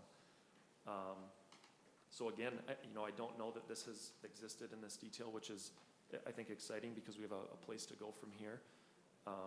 But I think it also validates or contradicts, depending on the data, some of those things that we observe. So for example, we observe that our band choir, most of our students are white. And what do we need to do to create diversity within our, that was just a recent one, I'm using that as an example, that's been, for many. And so when we take a look at does the data back that up? At the high school level it does, at the middle school level it does not. So I think we can, it may be appropriate to say in the future our band and choir concert might look very different, which I think is an exciting thing. So I think we have to start thinking in what ways can we recruit and retain those students so that we can begin to see the changes that we desire to see. Up on the screen right now is just a number of high school participants in sports, number of high school participants in fine arts, and then the number of high school participants in activities. The reason that we did not include middle school is because currently at the high school level we put students in courses on our Infinite Campus system, and we're able to extract data very quickly. At the middle school level we don't do that, so that'll be one thing that we'll be doing next year, is putting them in courses so that we have this data available to us pretty quickly.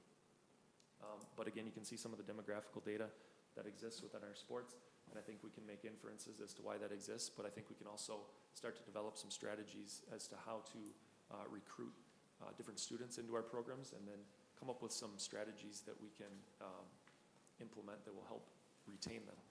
For example, the most recent one, I think this came from Danny Duchesne. He sent an email down about a sports hijab, and they're piloting them up in Rosemount. And so he said, this is a phenomenal idea. So we ended up purchasing some of them. And so it's a athletic sports hijab that has a falcon on the side of it. And so we have a couple of our female student athletes, our Muslim female student athletes, in those this spring. And in the future, we hope that that's a strategy just to break down a barrier. And we know that may be just one in a long line of barriers that exist. But if we can start peeling away some of these barriers that exist currently, I think we'll start to see some of the changes in our activities programs. One of the other items was just an overall sports demographics in Faribault, and then sort of for fun, sort of for practical purposes, was we did a little analysis of our sports versus non-sports participation in high school sports, and we looked at first our demographics, but then we looked at I believe this is on the next one. We looked at demographics, and then we looked at absences and we compared just athletes and non-athletes. And then we looked at discipline referrals, and then we looked at academic scores. So sort of for fun, but sort of to validate some of the things that we're doing. So obviously our absences, our students in sports account for 28% of our absences, non-athletes account for 72% of our absences. And if I think it may be appropriate to preface that our student athletes are absolutely not perfect, and we've got plenty of work to do with them, but this was a good validation for some of the things that our coaches like Joanna, Eric, and Mark are doing. Discipline referrals, our students in sports account for about 18%, where the other students who are not involved in sports account for 81%. And then, I will let you sift through that data regarding MCA and test scores, MCA math and reading down at the bottom. But so I think that again we can make some inferences on the data, but we can also start to develop some strategies that will help us improve some of the things that we're doing and recruit and retain some of these kids. Any questions on data? I just would agree, it's super helpful to see this, and it'd be a great growing point for us, so thank you. Right. A little bit of cooperative sponsorship data.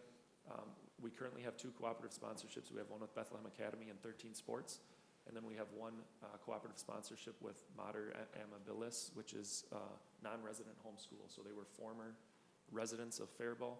They moved to a location in Nearstrand that was just outside of our district boundaries, but wanted to participate with them. So we decided to pursue a co-op. That was the only way in which their students could participate with our programs.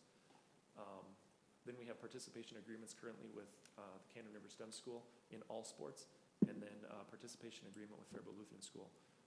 Participation agreements are with non-continuation schools, so schools that exist within our district that do not have a high school level. So the agreement basically states, as you know, that those students that attend that school agree to participate with us exclusively and not go participate with other schools.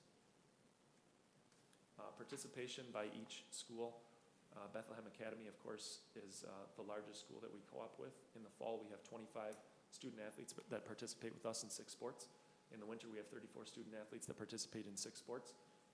In the fall, of course, our one home school contributed 3 student athletes in just girls cross country.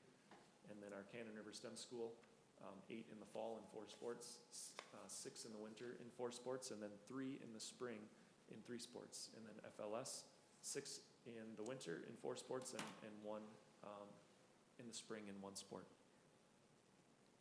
Any questions on that data?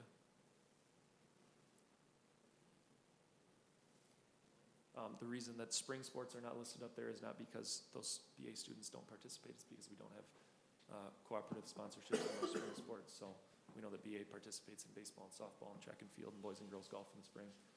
The only one that is not in the spring is boys tennis. However, we had no student athletes from BA participate in boys tennis this spring. And that is sort of a summary, I believe, at the end. So that's kind of a summary of where we're at right now. I think, like I said, I feel very blessed to work with people like Eric, Joanna, and Mark. There's more like them. That's just a neat little snapshot of the people that exist in the school. So, if you've not been at a game or a contest or anything, I would strongly invite you, even if it's a practice, come out and see these people work. They're doing really profound things, and we're very blessed to have them in our district. So thank you. Thank you. Thank you. That's great.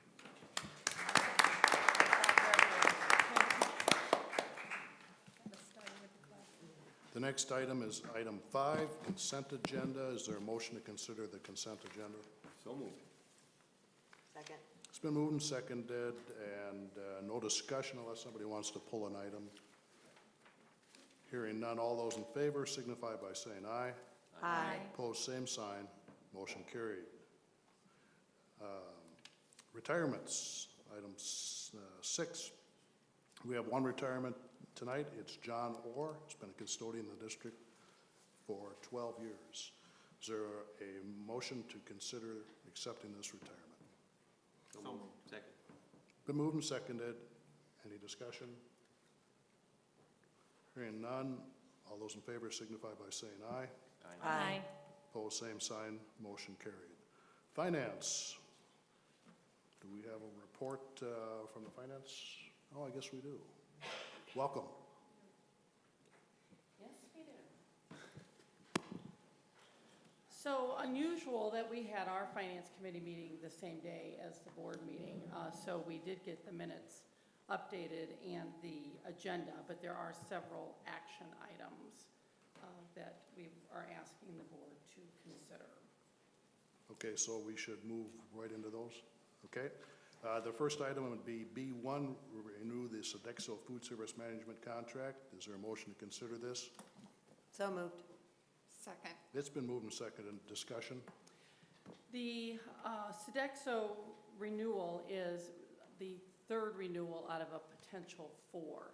And it is in the original contract how that renewal is calculated. And it's based on the Consumer Price Index for food away from home Midwest region.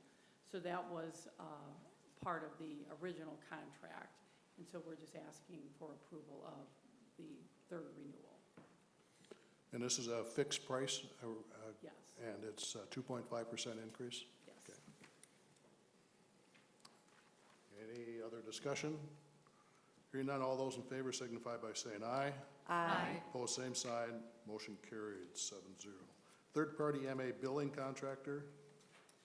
Is there a motion to consider this item? So moved. Second. It's been moved and seconded. Discussion?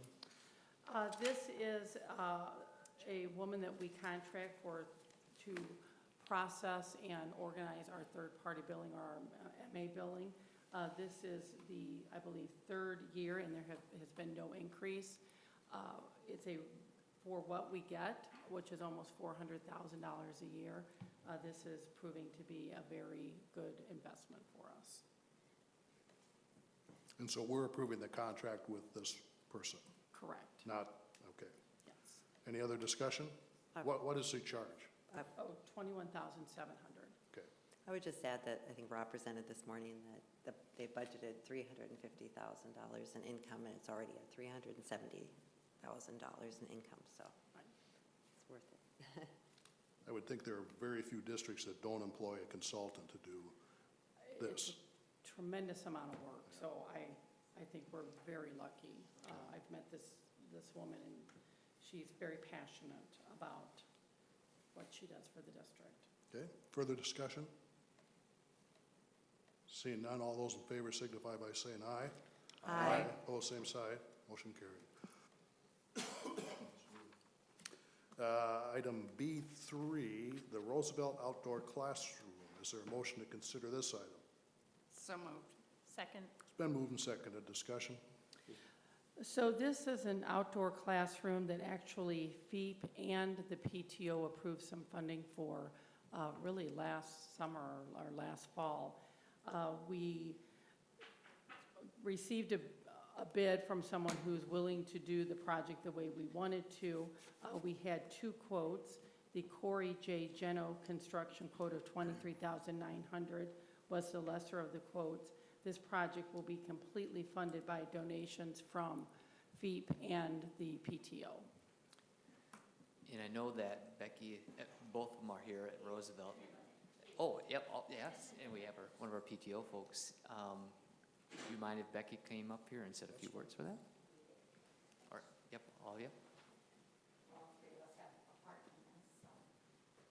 Well, last Thursday, Todd emailed me saying this was added to the agenda, and you may already be familiar with the outdoor classroom. I know we presented back when we had our walkathon and how exciting this was. But his email said, would you like to present about the outdoor classroom and all positive things going on at Roosevelt? So, Tim.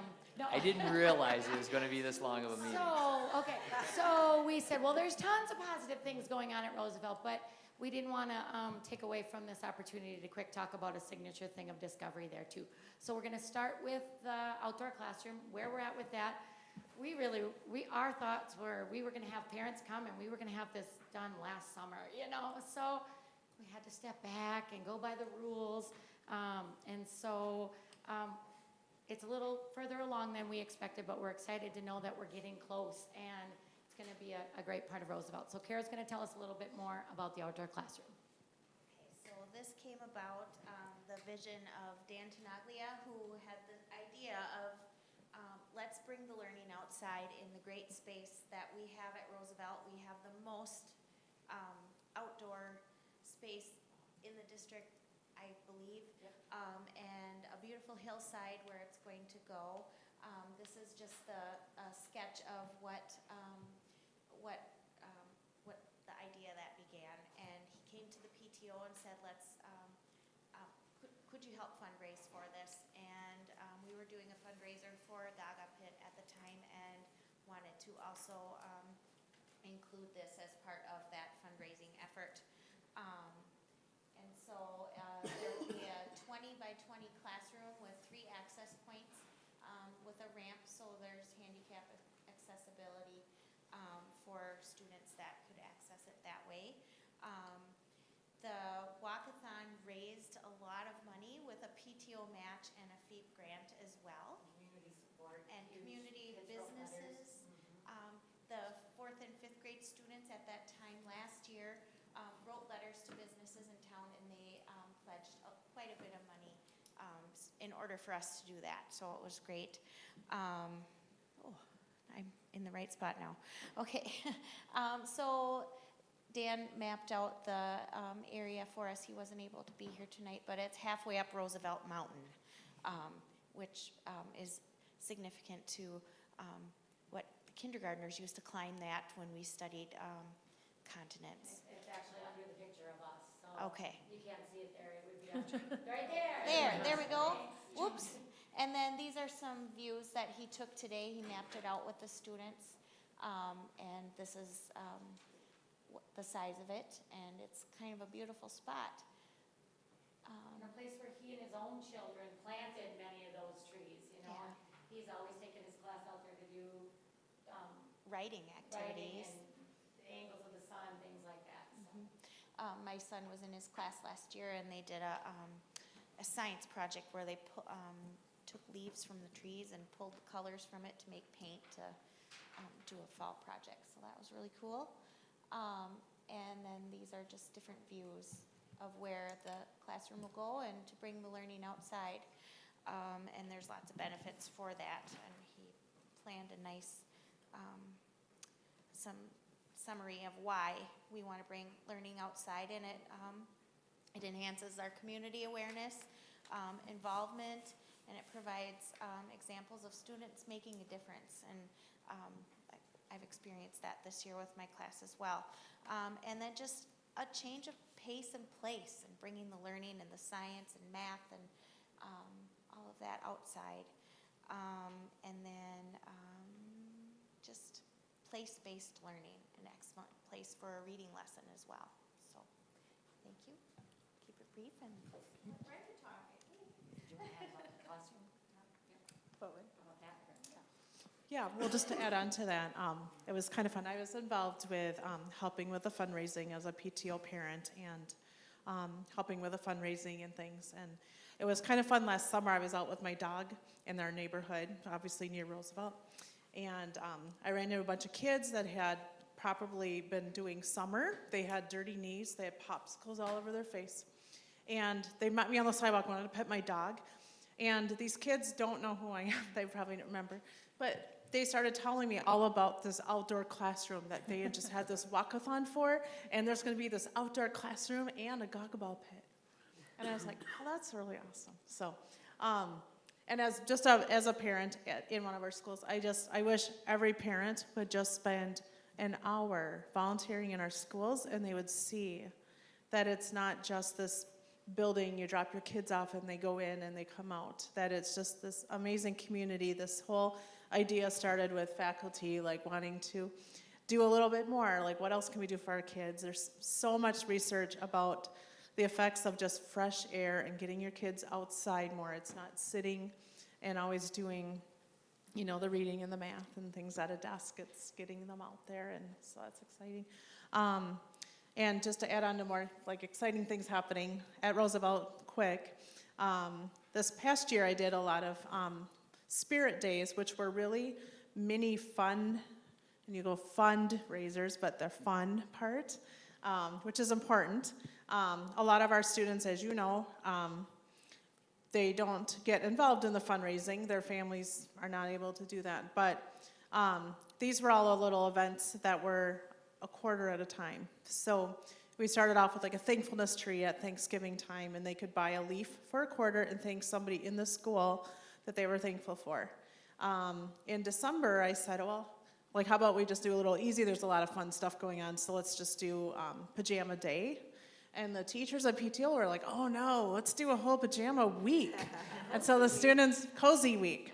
So they paid a quarter all week, and they wore pajamas every day for a whole week. Who doesn't remember that later on in their school? So, and then later we did a great raffle, and these kids were, I swear, bringing their penny banks, everything in it, knowing that they may or may not win, but they could slime the principal, which I don't know why they would ever want to do that, because he's so great, but or a sledding pottery for their entire class, or a book,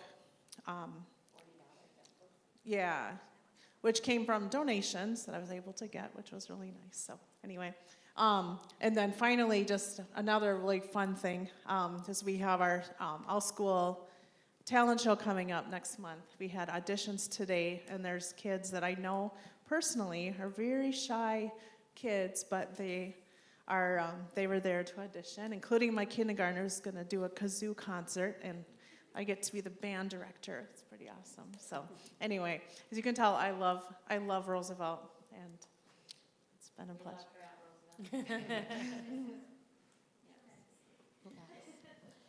And I don't know, we had added a little section here that we'll talk about our Discovery Day. I don't know if it's best that you complete the outdoor classroom, or if I should just continue with this quickly.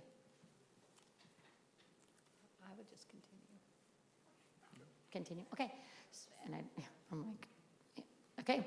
So we couldn't let this opportunity go by. If you do not know about Roosevelt Discovery Day, it is the best day of the year. All of us teachers pick something that we have a passion for, any theme from basket weaving to disc golf, and I'll show you some examples. It's changed over the years. We go anywhere from 1 to 3 days a year, where the kids get a catalog and they choose their top 4 choices in this catalog. And it's the first ones to get it back the next day, and we take all these sheets and we sort them into the classes, and they spend a day just learning something totally different. It's multi-age. Every licensed staff member in the building teaches it, so it's a class size of 12 per teacher. It is just an amazing day. So I quick threw something out on the email and said, hey, did anybody take pictures? We had it May 10th. And of course, we're also passionate about it. Our specialist put together this show today, and so many people sent pictures right away. So I couldn't pass this opportunity up to share. So we had, I think there was one before this. We had someone that just took the theme of Minecraft. They did not go play Minecraft, but they did how is it coded? How do they do the coding and activities from that? Our specialist taught Frisbee golf, which was something our PTO bought this year, a whole Frisbee golf thing for them, and taught them at school, and then they went to Wapakuta Park to play it. Zootastic Adventure was all about zoo animals, anything that they could do in this Zootastic day. So they create, and it's crafts, it's tying in the reading, the math, everything into a day in a theme. What's Hatching, one of our first grade team, I don't know, a couple weeks before Discovery Day, had these eggs come, and right before the class they all started hatching, and so 21 days. So I didn't know how long she had them. So they went through the whole process of seeing these eggs hatch. So tiny seed, tying in, you know, authors, Eric Carl, and a big book of the tiny seed, and then just going from that, planting and making flower crafts, things like that. Dogs, dogs, dogs, getting into pets and learning about dogs. They said the best part was getting to meet a real dog, and the different, and what? And it danced for them, okay. The Wizarding World of Harry Potter, Kara's class. You know, kids have a passion for these authors and these novels, and she was lucky enough, and that's one of the things that are benefit us moms. Get our kids in our classes for a day too. It's pretty awesome.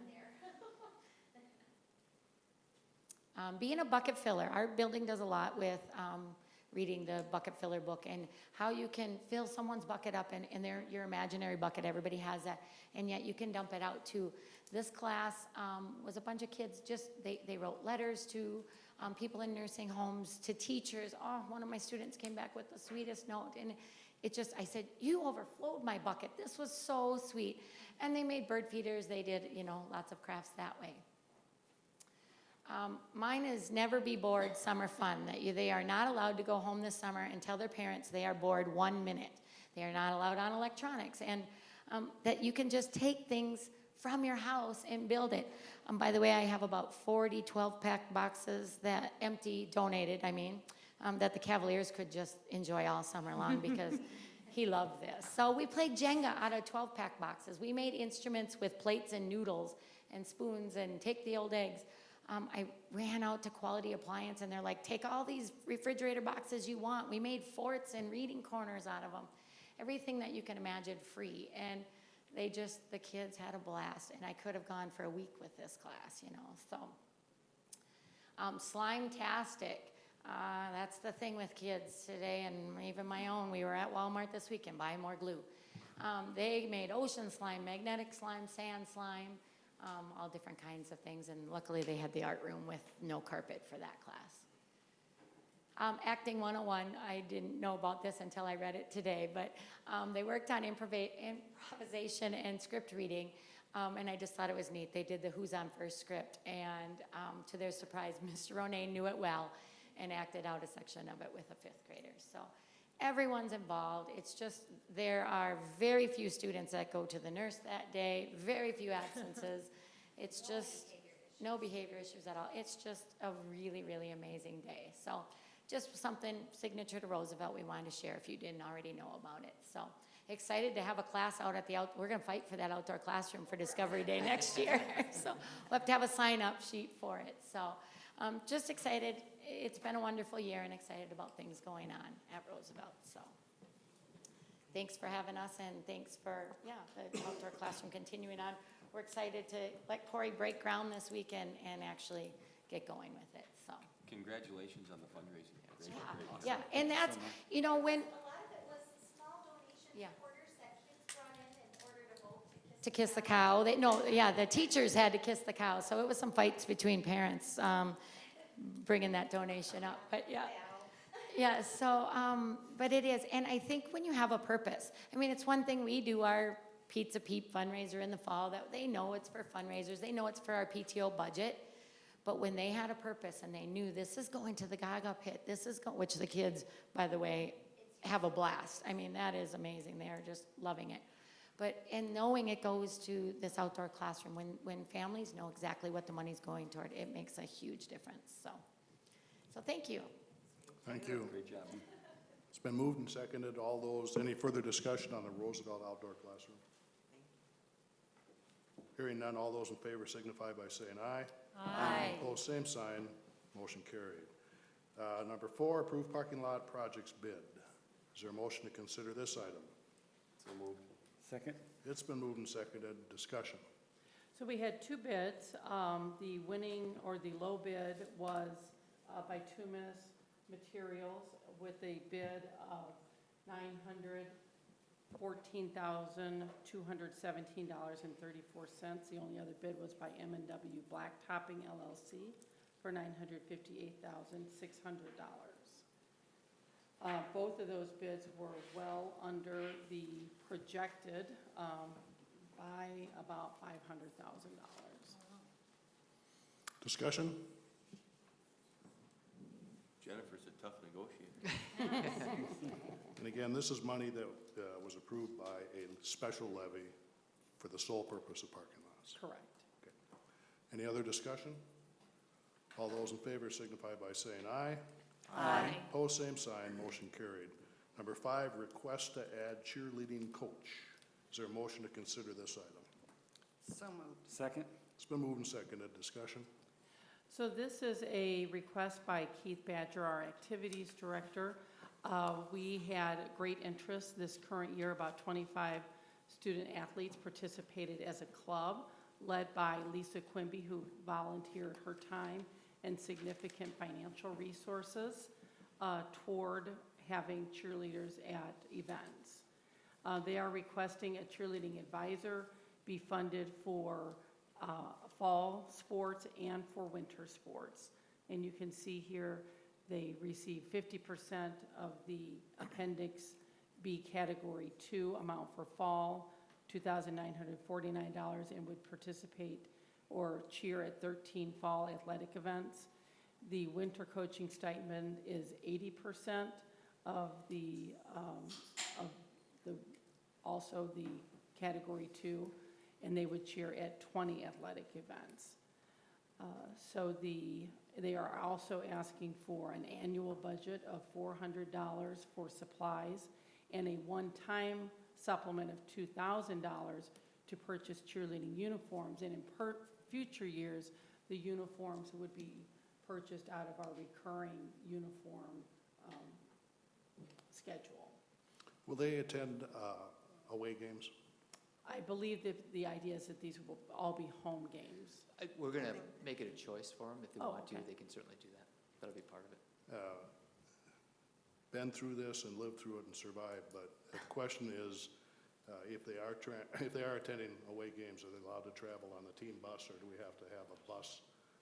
We have to have a driver for them. Yep, we have to go through Faribault transportation. You mean to transport? Can they ride with the team to the event instead of That's separate up to the transportation? coaches, and we haven't hit that yet. So there's a few unanswered questions at this time, but we have not talked about that yet.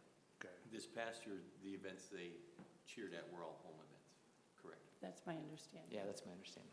But yeah. Because it's a significant addition to any budget if you start transporting a separate vehicle. Okay. For discussion. Mr. Chair, it was brought up this morning, I think Mr. Benty brought it up, but these 25 or 28 girls that are in cheerleading, I believe it's one of the only extracurriculars that they do. So it's a great thing to get these students involved. And I know last year at the football game when they showed up, there were a lot of people talking about it's great to have cheerleaders back and things of that nature. Okay. Mr. Chair, this expenditure comes out of the general fund then? Yeah.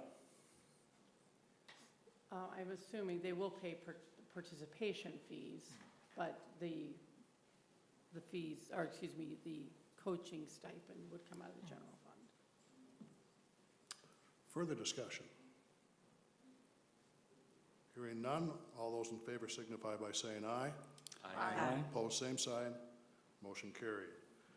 Item 6, request to add a .4 FTE agriculture teacher. Is there a motion to consider this item? So moved. Second? It's been moved and seconded. Discussion?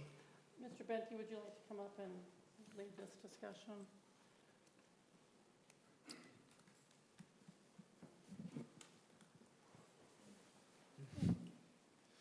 So one of the things that we've been doing this year was kind of a prototype year with Bethlehem Academy, where we've been sending some of our students up there to participate in an ag program. Looking to the future, we're looking to expand this and turn it into Faribault's ag program. So the idea behind this is that we would be hiring the teacher, we would be supplying the students, the majority of the students. The class would take place on BA's campus because they're building a brand new greenhouse, and some of their students would enroll through Faribault High School, allowing us to pull state funding so that they could be part of the class as well. And it would be 2 classes each semester next year, correct? 2 classes each semester. We'd be running an Ag 1 and Ag 2, and we'd be running a Plant Science 1 and Plant Science 2. Mr. Bent, do you have how many students signed up for this? Currently, FHS has 28 students signed up for these 4 courses. And how would the students be transported? At this point, the students would need to transport themselves, and we would have a release of liability form for them. Currently, the students also transport themselves up to BA for this. We worked really hard earlier in the year to figure out how we're going to make the budget cuts to this district, and we just agreed to add $10,000 to the general fund to the high school, and this is another $14,000 to the high school, which is, I guess, roughly about $24,000, $25,000 to the high school.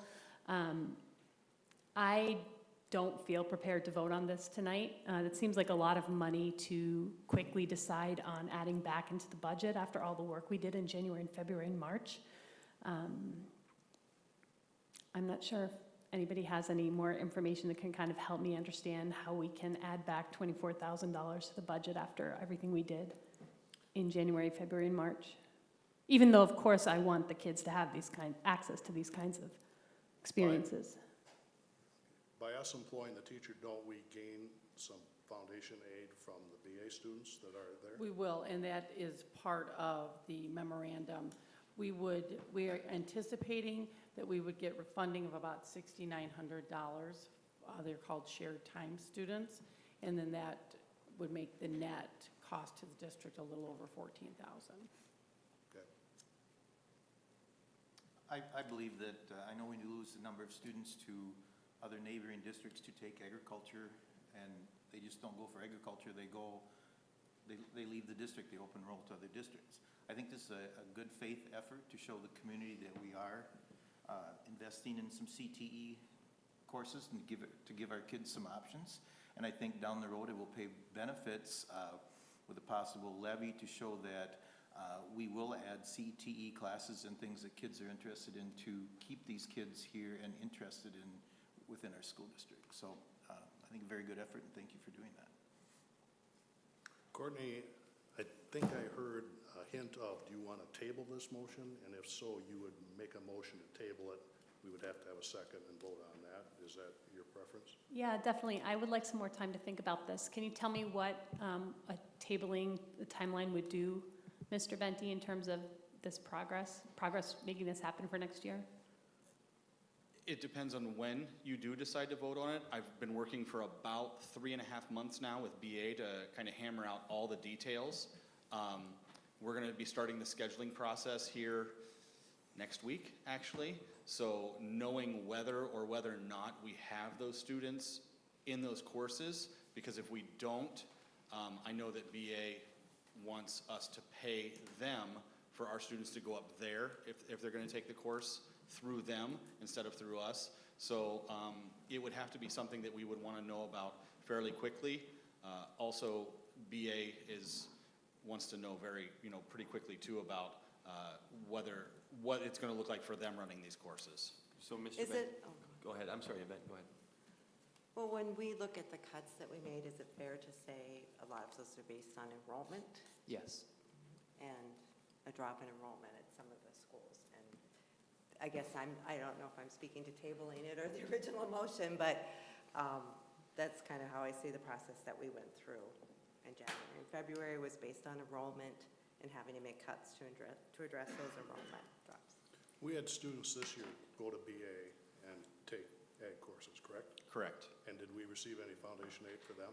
We did not, because BA ran the course. It was their instructor, their course, and we're transferring those credits into our school. Correct. So if we don't approve this, there's several students that are going to go to BA anyway, and we lose that foundation aid. If they agree to that, or they may decide that they want to receive financial compensation for our students going up there this coming school year. Simply put, if we lose 2 kids, we lose $16,000. Yeah, this is a very low-cost solution for sure to be able to offer the program.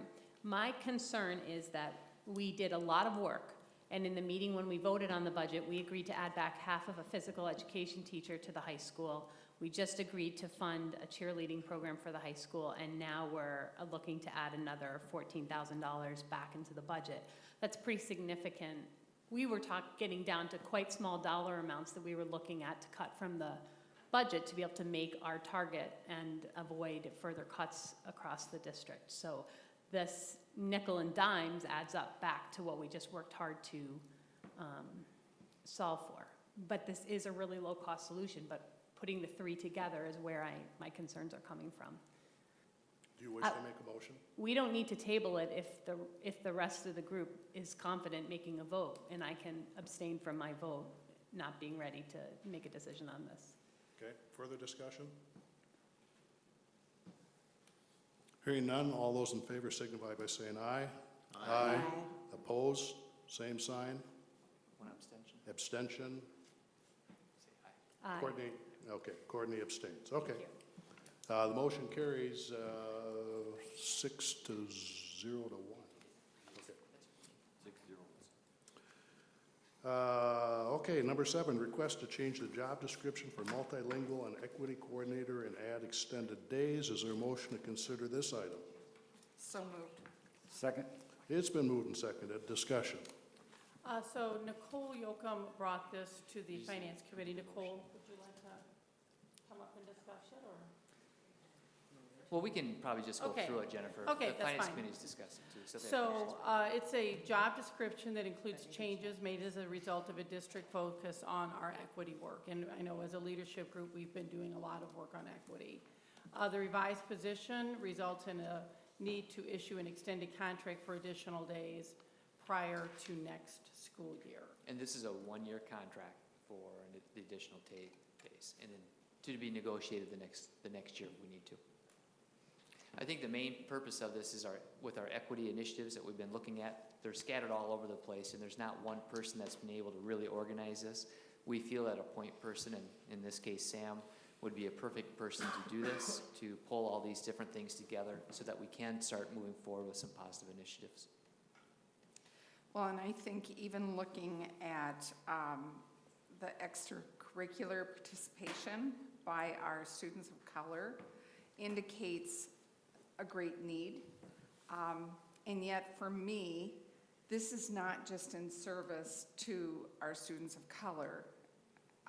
It's also a way to create an equitable, supportive, and holistic school culture among all students, no matter of race, color, and creed. I believe other responsible, well, I should say, I believe most other school districts are pursuing equity initiatives, and I'm a very strong proponent that Faribault needs to do the same, particularly in regard to the demographics we have. Further discussion? I had discussed or brought up this morning the possibility of using some funding from community education to cover this additional position, but I'm guessing you're not prepared to present any, or there isn't any funding, she's shaking her head, but I thought maybe if he's working with some of the grants, that it would be an option that that funding could be used towards this position. Any additional discussion? Hearing none, all those in favor signify by saying aye.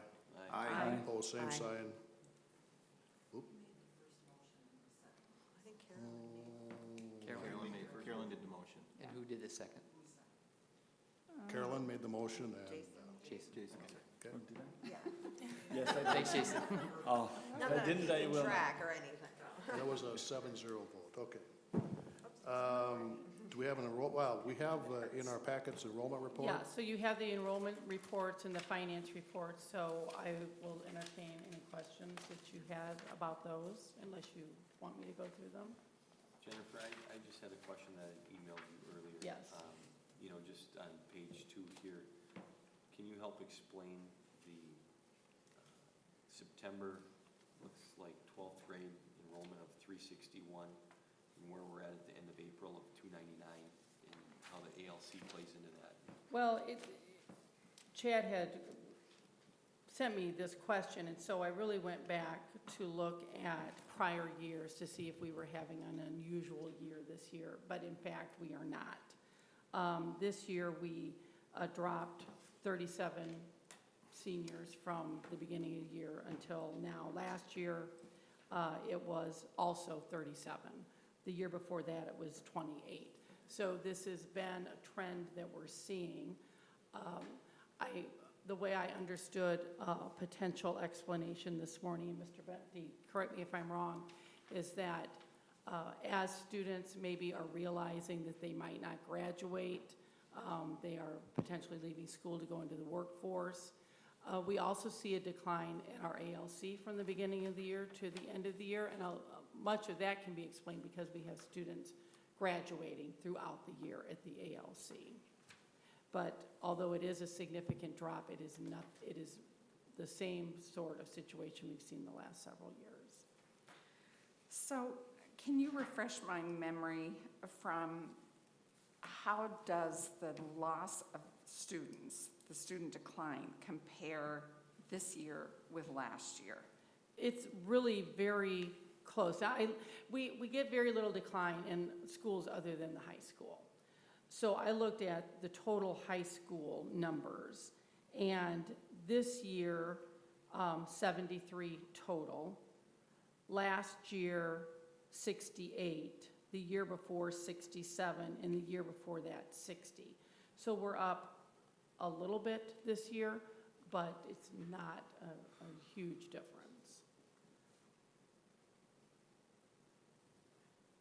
So the elementary and middle school numbers are They- similar to what Yes, have they been. don't tend to have near as dramatic a drop.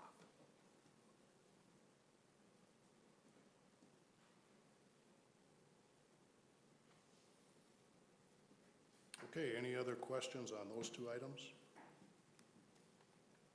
Kane, I apologize, I should have slipped you in as item L, so if you'd like to come forward and give the radon report?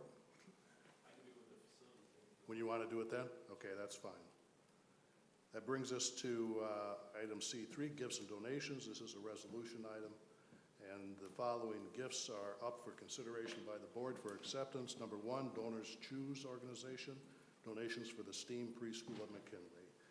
The rest of these are donations for the DECA ICDC program at the high school and include Woco Manufacturing, Gary Wolf, Mike and Holly McKay, Compass Insurance Solutions, Bolt Funeral Home, Sandy Flom LLC, RM Erickson Furniture Incorporated, State Farm Insurance, Tony Langerud, Faribault Football Association, State Bank of Faribault, Back in Action Rehab LLP, Bob Erickson, Fastenal, Nevach, is that right? Okay. Faribault Boys Basketball Association, Reliance Bank, Hometown Credit Union, Gary Vogel, PA, and True Value, and the gifts range from $1,000 and started out at $20. So we want to thank those people. This is a resolution. I should add a motion to accept them. Yep, So, and the Faribault Booster Club. Faribault Booster Club. I That's missed the one. last Okay. one up on the bottom. Okay. It's probably not on there. It maybe not have been, it's for Oh. $5,000. I got to stop printing the agenda in the morning. Oh, Faribault Booster Club. I'm We sorry. apologize. $5,000 for the Nest store, so great, That's awesome. yes. Okay, I should have had a motion to accept these. Yeah. So moved. Second? Okay, good, I won't read them again then. No, please, I want Okay, any discussion? Mr. Clerk, this is a resolution. Will you call the roll? John Bellingham. Aye. Courtney Cavalier. Aye. John Curry. Aye. Jason Engbrick. Aye. Yvette Marthaler. Aye. Carolyn Treadway. Aye. Chad Wolf, aye. Mr. Chair, passes 7-0. Okay, thank you. Other committee reports, District Advisory Committee. Good evening. We met with District Advisory last Thursday on the 16th. Much of the topics of discussion were what you guys have voted on in the Finance Committee, but from the program side, got a lot of great feedback. What I want to put a plug for more than anything is I'm going to run a parent focus group next Tuesday, the 28th at 6 p.m. to start to gain some more information in terms of parent feelings around a magnet school or year-round programming or language immersion and some of those things. So we're going to start with a parent focus group, and I'm working with Matt to get the word out on that. Okay. Could you add our strategic planning to that too, so we can get that started? I can add questions to that as well. Oh, that's your report. Yep. You're awesome. That's awesome. Thank you, thank you. Oh, my gosh. Wellness Committee, Thanks, Ryan. Anne Marie.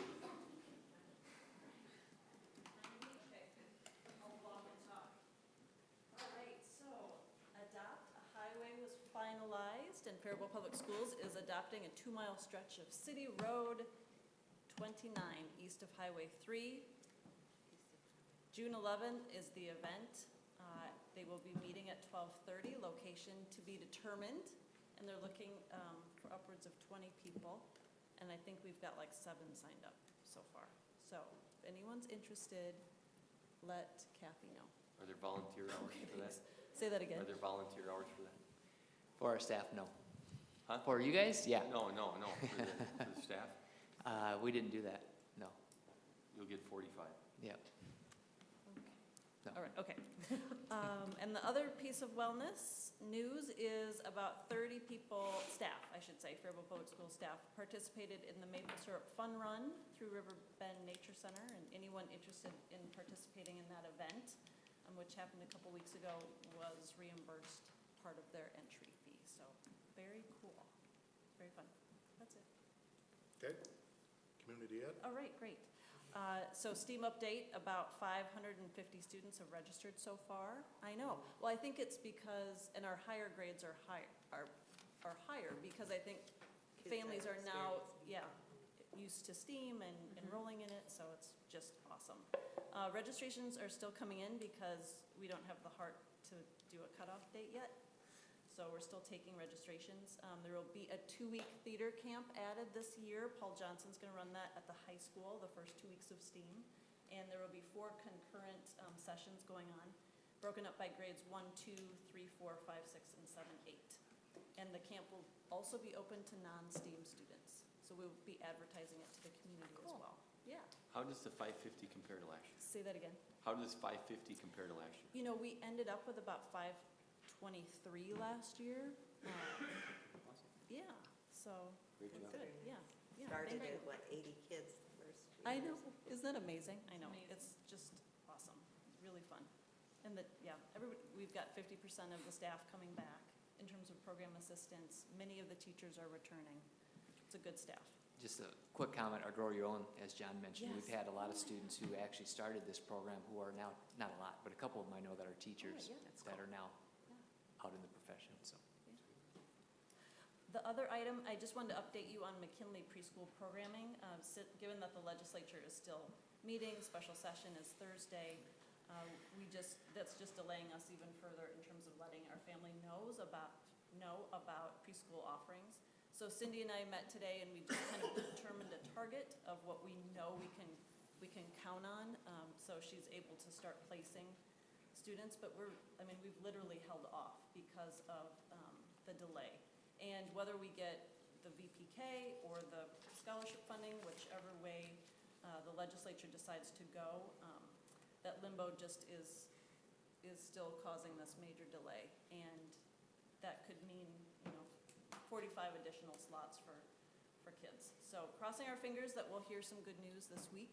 Scholarships, again, are not as predictable as the voluntary pre-K funding. So I don't know, just hoping for something. Yeah. Did you get a sense from conversations with legislators where the support may be? Were they supporting generous VPK or scholarships? So the last time I looked, the governor and the House had just wanted to restore sort of what the allotment over the last 3 years was going to be. And then the Senate was wanting to go to Pathway 1 scholarships. So that's the sticking point right now. And again, those Pathway 1 scholarships are driven off of socioeconomic status, eligibility requirements, and VPK is open to everybody. So, we'll see. Okay. So wish us luck. Okay, thank you. Thank you. Rob Daynard with some special services report. I think it was wise of me to serve coffee Cheers. first, Yes. so that you'd be awake for my presentation. I noticed while during the meeting that, did the students write on our, Yes, they're handwritten coffee sayings. yeah, that's pretty good. Yep. Thank you. So I thought it was apropos to talk a little bit about third-party billing and what third-party billing is and how much revenue third-party billing brings into the school district. So I did put in your board book a short 5-slide presentation on third-party billing. I estimate this presentation will take no longer than 50 minutes. So third-party billing is... And then the radon could be an hour, I'm guessing.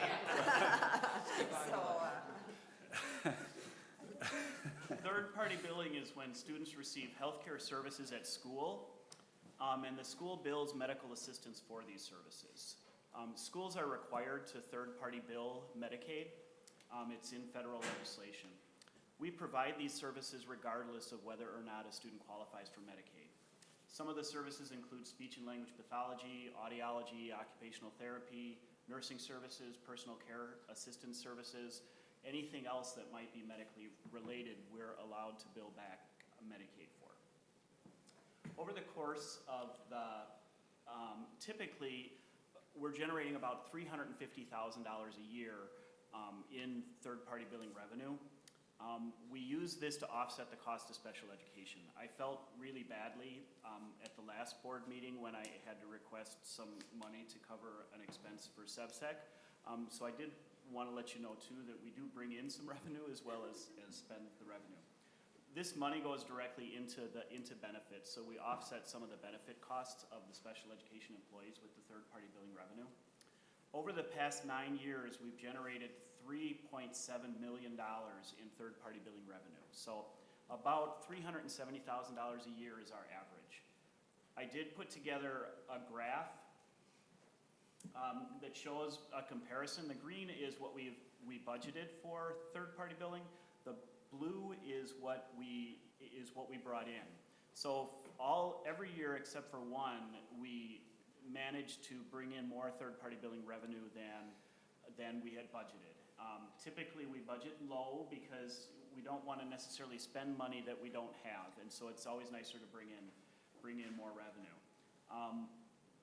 This past year, as I said, as Yvette said, we increased the budget to $350,000. Already through April, we brought in $370,000. So we're ahead of our budget. We still have the last 3 months of school to bill out, so we should be in the $400 range. Rob, so you have budgeted and you have received. Is there an expense bar that could go on there, or is it difficult to separate that out?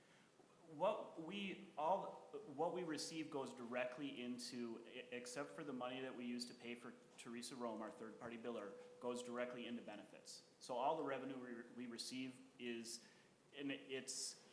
goes into benefits because then that frees up the general fund to spend that money on something else. So we reimburse the general fund for those benefit costs, and that's a direct correlation. So those years, the blue line is what we put back into the general fund. But is there a way to determine what the exact cost to the district is of those services we're providing? Oh, it's impossible to do? Be the total budget. Is it the cross subsidy that it really reduces? No, it goes right back into the general fund. As far as how much medical services we do, that's impossible to tell. And it's complex. We create a rate based on the averages of all the services we provide students. So our speech and language pathologist costs $65,000. We break out her day into hours, and we bill out by hours, and the state gives us a rate for those days of like $60 an hour. And then we request payment back from Medicaid, and because it's a health service provider, they give us 50% of what it cost us. So it's never going to catch up to what we actually spend, but it is something that we can recoup. And I have no way of, I mean, I'm certain we could run a report, but I have no way of knowing it. It changes each year or two, so. All right, thank you. Yeah. While it doesn't cover all the cost, it does help in a small way to bring back some revenue into the district. And our average is certainly higher than the districts around us. We've been third-party billing for quite some time, and we're pretty good at it. Our staff is trained on how to do it. When we look at averages of other districts, for a district our size, we're generating a great deal of revenue through third-party billing. So, any questions about third-party billing, special ed? Where's the next 45 minutes of this, Rob? That's all I have. Thank you. Kane for the radar. Thanks. Thanks, Rob. Thank you. Okay, Kane. I noticed a lot of the students left when we announced that your radon report would be quite late in the evening, so. I don't blame them. So I see the coffee's wearing off, so I'll do what I do best and talk very little. Radon testing. We are required to do radon testing in our buildings every 5 years. That is required by the EPA. Last winter, we did ALC, Lincoln, Nearstrand, and high school. Lincoln, Nearstrand, and high school all passed the test. ALC, we had some classrooms that were above the 4.0 threshold. This requires us to do retesting in that, and we will do that this coming December. We gotta wait till cold months to do the testing. And at that time, we'll finish off the rest of the buildings in the district to meet our 5-year requirement. Looking back, it looks like the ALC has had this issue the last go-round, so I am getting quotes to install a mitigation system for the ALC, hoping that will take care of our issue and make this report a lot quicker. Won't have to do it again in 5 years. So. I'm curious, at what time of year do you take the ALC readings? You try to do it in the coldest months when the HVAC system's running. Gives a better read as to what the levels are because you're not bringing in a ton of fresh air. So it isn't necessarily like summertime when the building would be totally closed? Or? No, because it has to do with bringing in fresh air. We're still running our systems in the summertime, with the cooling and stuff, and we're bringing in a lot more outside air in the summertime than we would in the winter. So you wouldn't get the same readings. We'd get more favorable readings in the summertime than we would in winter.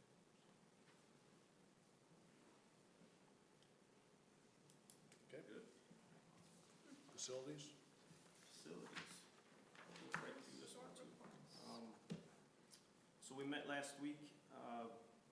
First thing on our agenda was the safe entryways that we'll be building with the security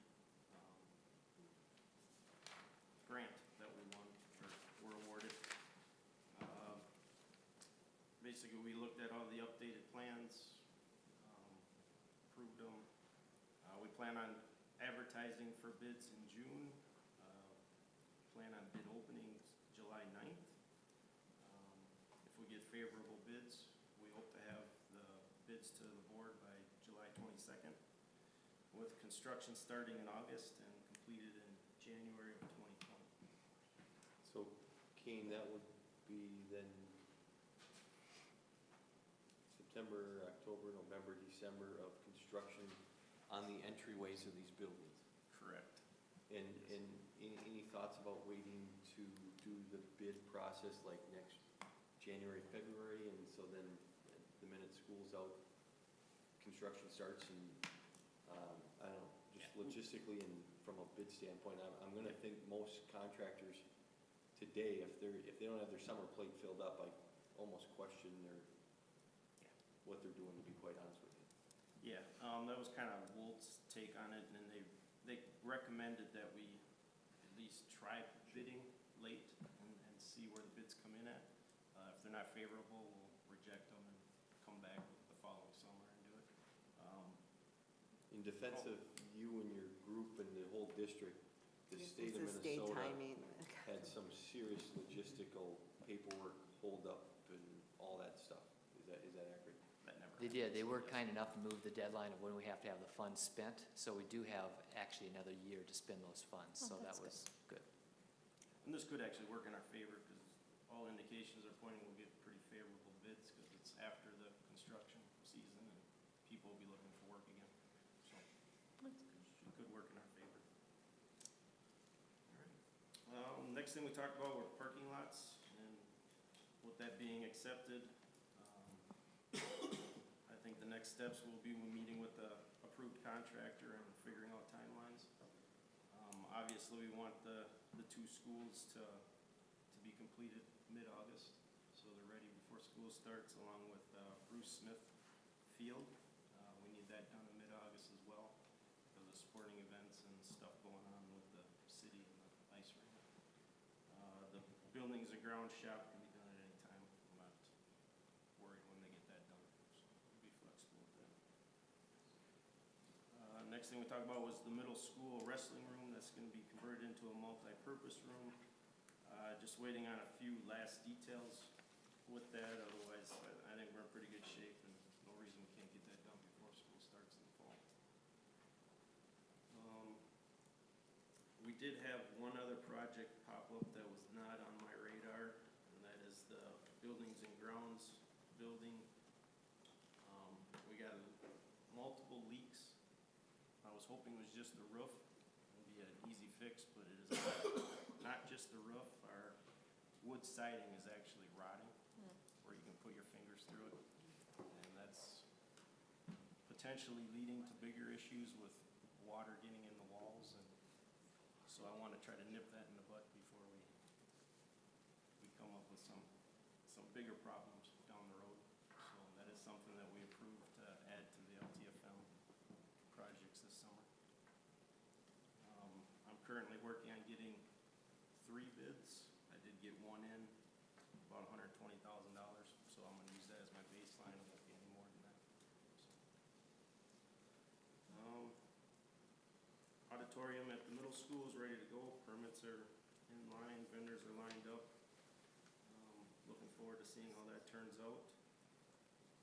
We also talked about the possibility of a $5.4 million bond and use LTFM monies to make payments on that. I've been reassigned to come up with more options, something that will use or won't stress out our LTFM fund as much. So I'll have that at our next committee meeting. And then I also think I found a solution for our ALC odor issue. We're going to install an air purification system in the HVAC system that's supposed to eliminate odors, viruses, you name it. They use it in hospitals, health facilities. Figured I'd give it a shot, because I don't know what else I can do for the odor issue. King, is that? The whole city of Faribault, or that area. Yeah, is that coming through the sewer system, or is it coming through just the outside air coming in? It comes through the sewer system outside, and then our system brings it into the building. So I work out in Industrial Park, and let's just say the odor out there is, Yeah, it's new and it's great. bad. Yeah. And I honestly, I have no idea if this will impact it or not, unless you button the place up, really, really tight.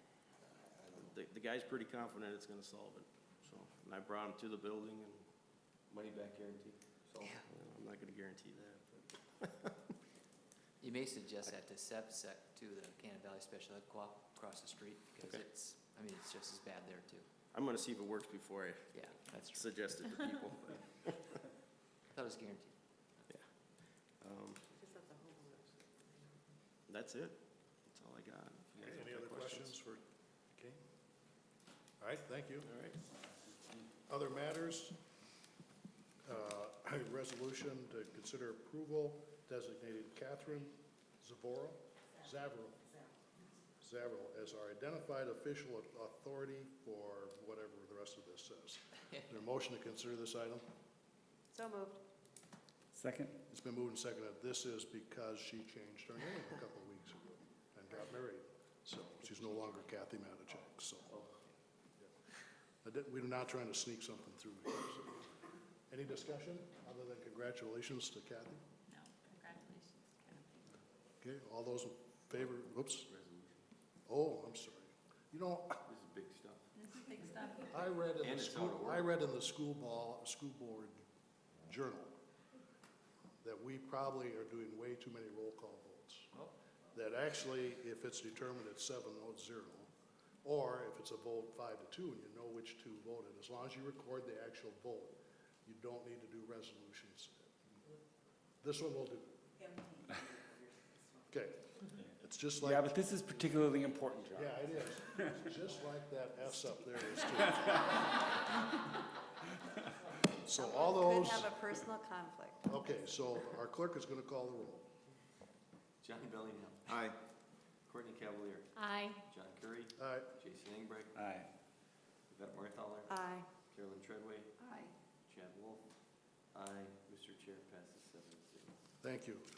Other matters, item B, consider to approve an operating levy in the fall of 2019 for the school district to support a 7-period day at the high school and funding to support any future reductions.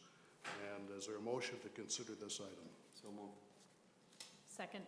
It's been moved and seconded, and again, this is not approving any amounts or any dates, but it's instructing the administration to prepare us for making that decision later this summer. So, discussion.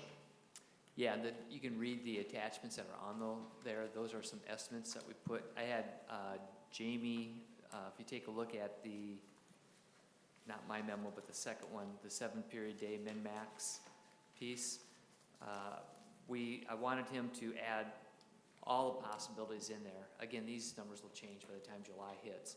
But the other thing that we've been talking about to help the support groups was our transportation that we've never really included in there.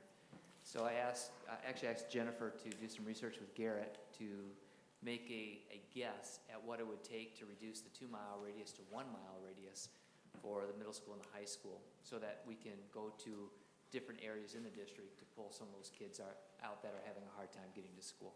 So that's been added in there, and there's been also a couple supports, a lot of conversation about the 9th grade academy, and can we continue the 9th grade academy to the 10th grade academy? What would that take? And so we've also added that piece into as enhancements to the 7-period day, so we have the full supports.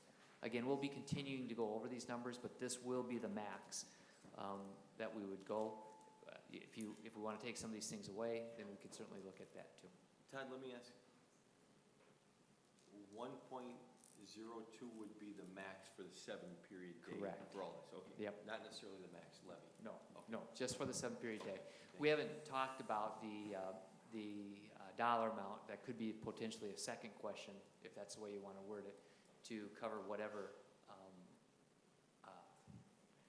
whatever's necessary not to make any reductions other than, like attritional cuts. So, and we're estimating that to be right now $450,000 to $650,000, depending on what happens with the legislature when they wind up.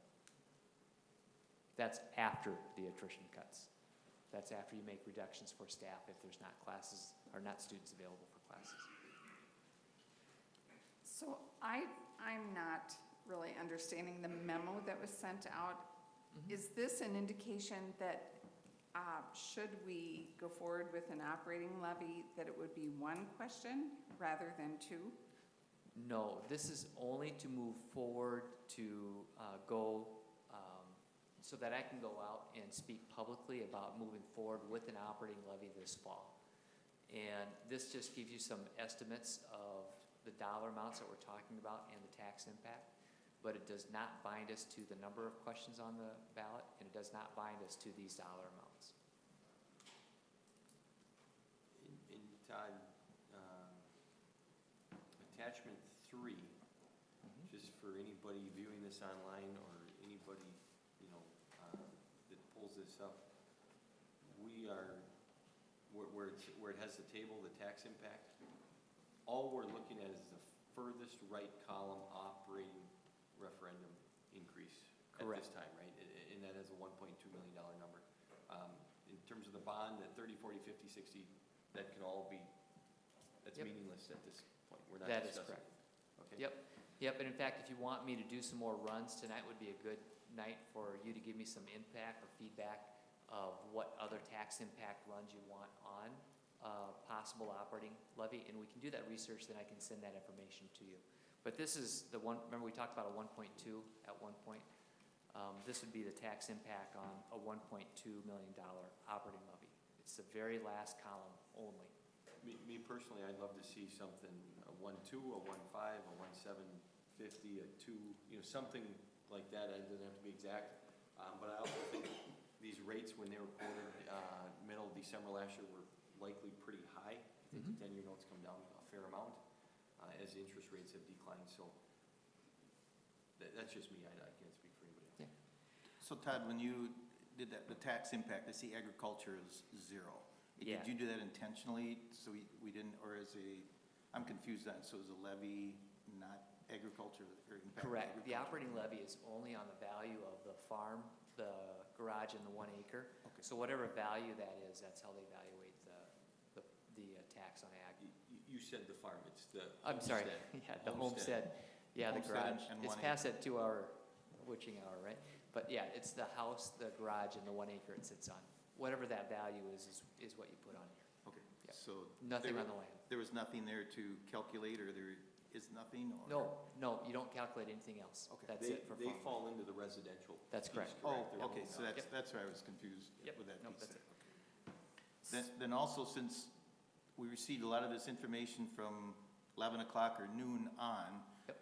I'm very confused, but as I'm looking at what was handed out to us on the 7-period day just before the meeting, and I go back to our work session last month of the 7-period day, and from what you've explained to me now, what you've been asked to increase, or what's your best case scenario. So in the 7-period day we just received, we're looking at expanding the 9th grade academy into 10th grade Yep, on a 7-period day.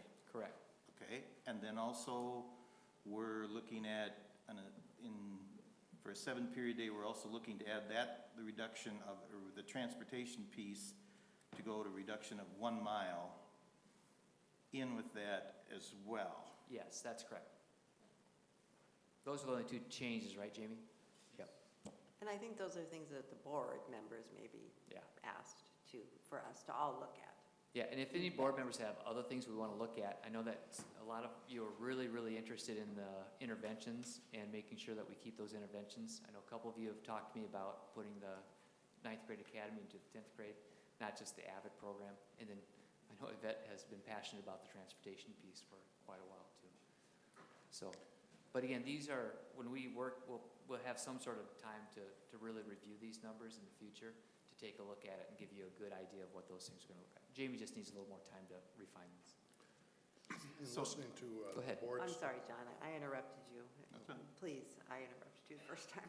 Mr. Curry, go. I'm just thinking in view of what I'm hearing from the board, this item, I think, should have just said, we're instructing the administration to develop a plan for a possible levy to be held in the fall.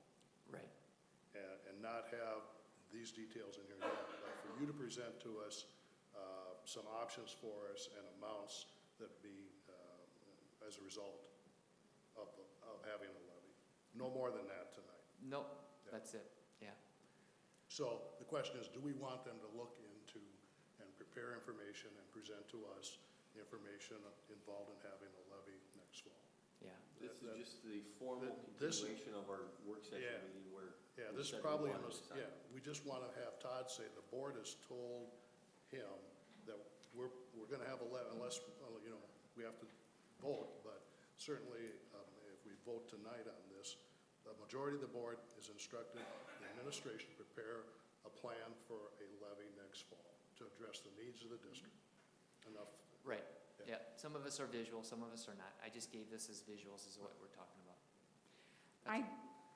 I look at this and think this is an excellent 7-period day plan. As you know, Todd, I've talked with you before. I do believe, however, that our elementary schools are understaffed for support staff. And while it does not fit neatly into the 7-period day, I think now is the time we must address that. If we're going to the public, now is the time we can do that.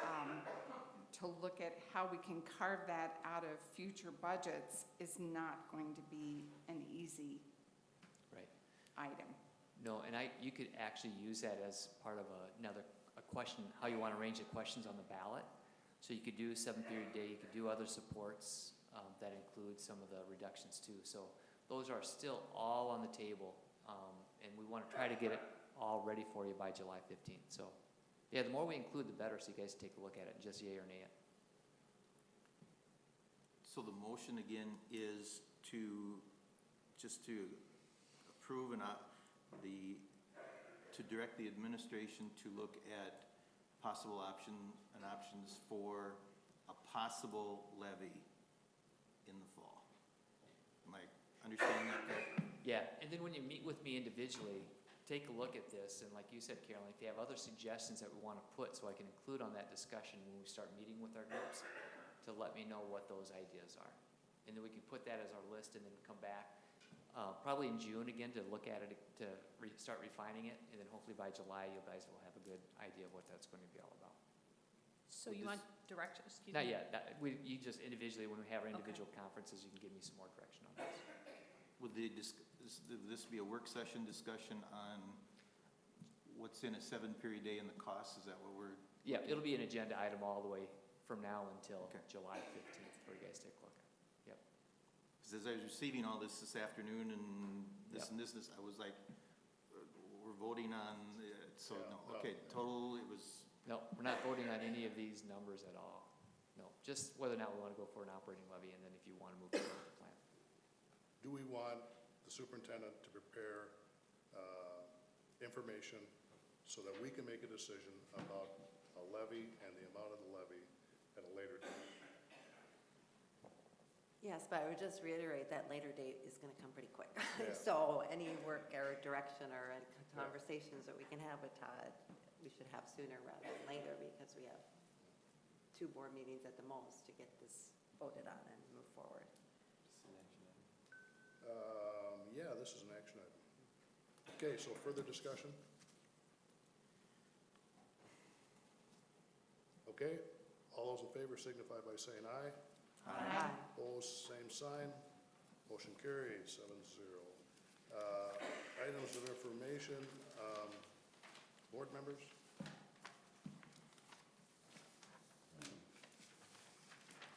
I'll just mention, Carolyn was there too, and Todd was there, and I don't know, the youth event held up at Shattuck, which was a great experience. Anybody else? I was there. Chad was there, that's right.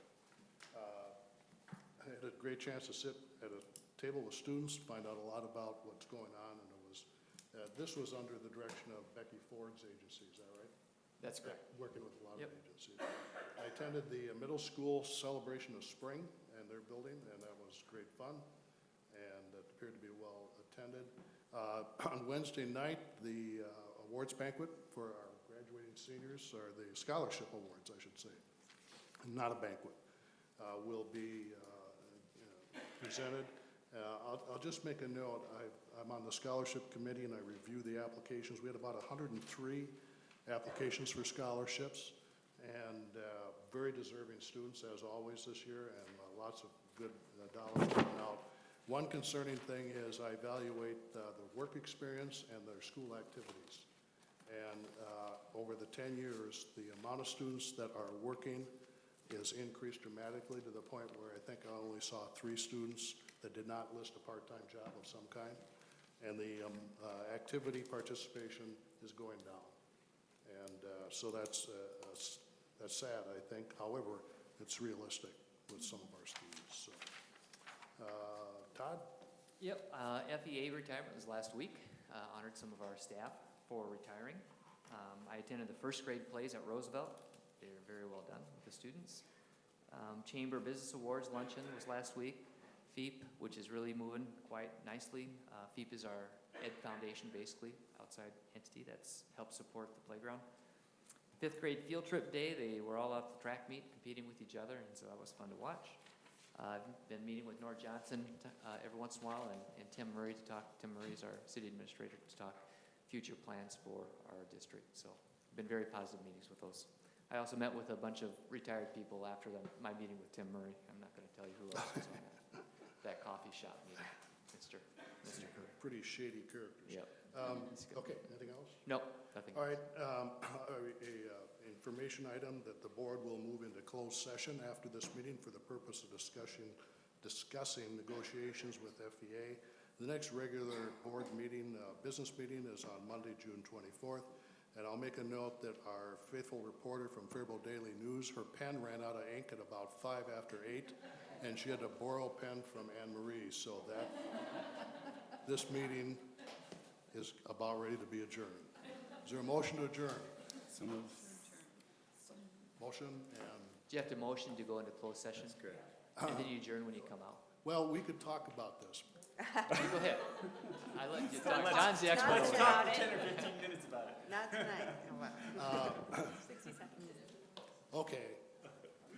I think we have to adjourn this meeting. We move to a different site. We open that meeting, we move to close it, and then we do it and then reverse it coming out. I moved to it. So is there a adjourn second this to meeting. adjourn this item, or you want me to talk more about it? Carolyn had seconded it. She did? Okay, it's been moved and seconded. All those in favor, signify by saying aye. Aye. Opposed, same sign. Motion carried. It's adjourned.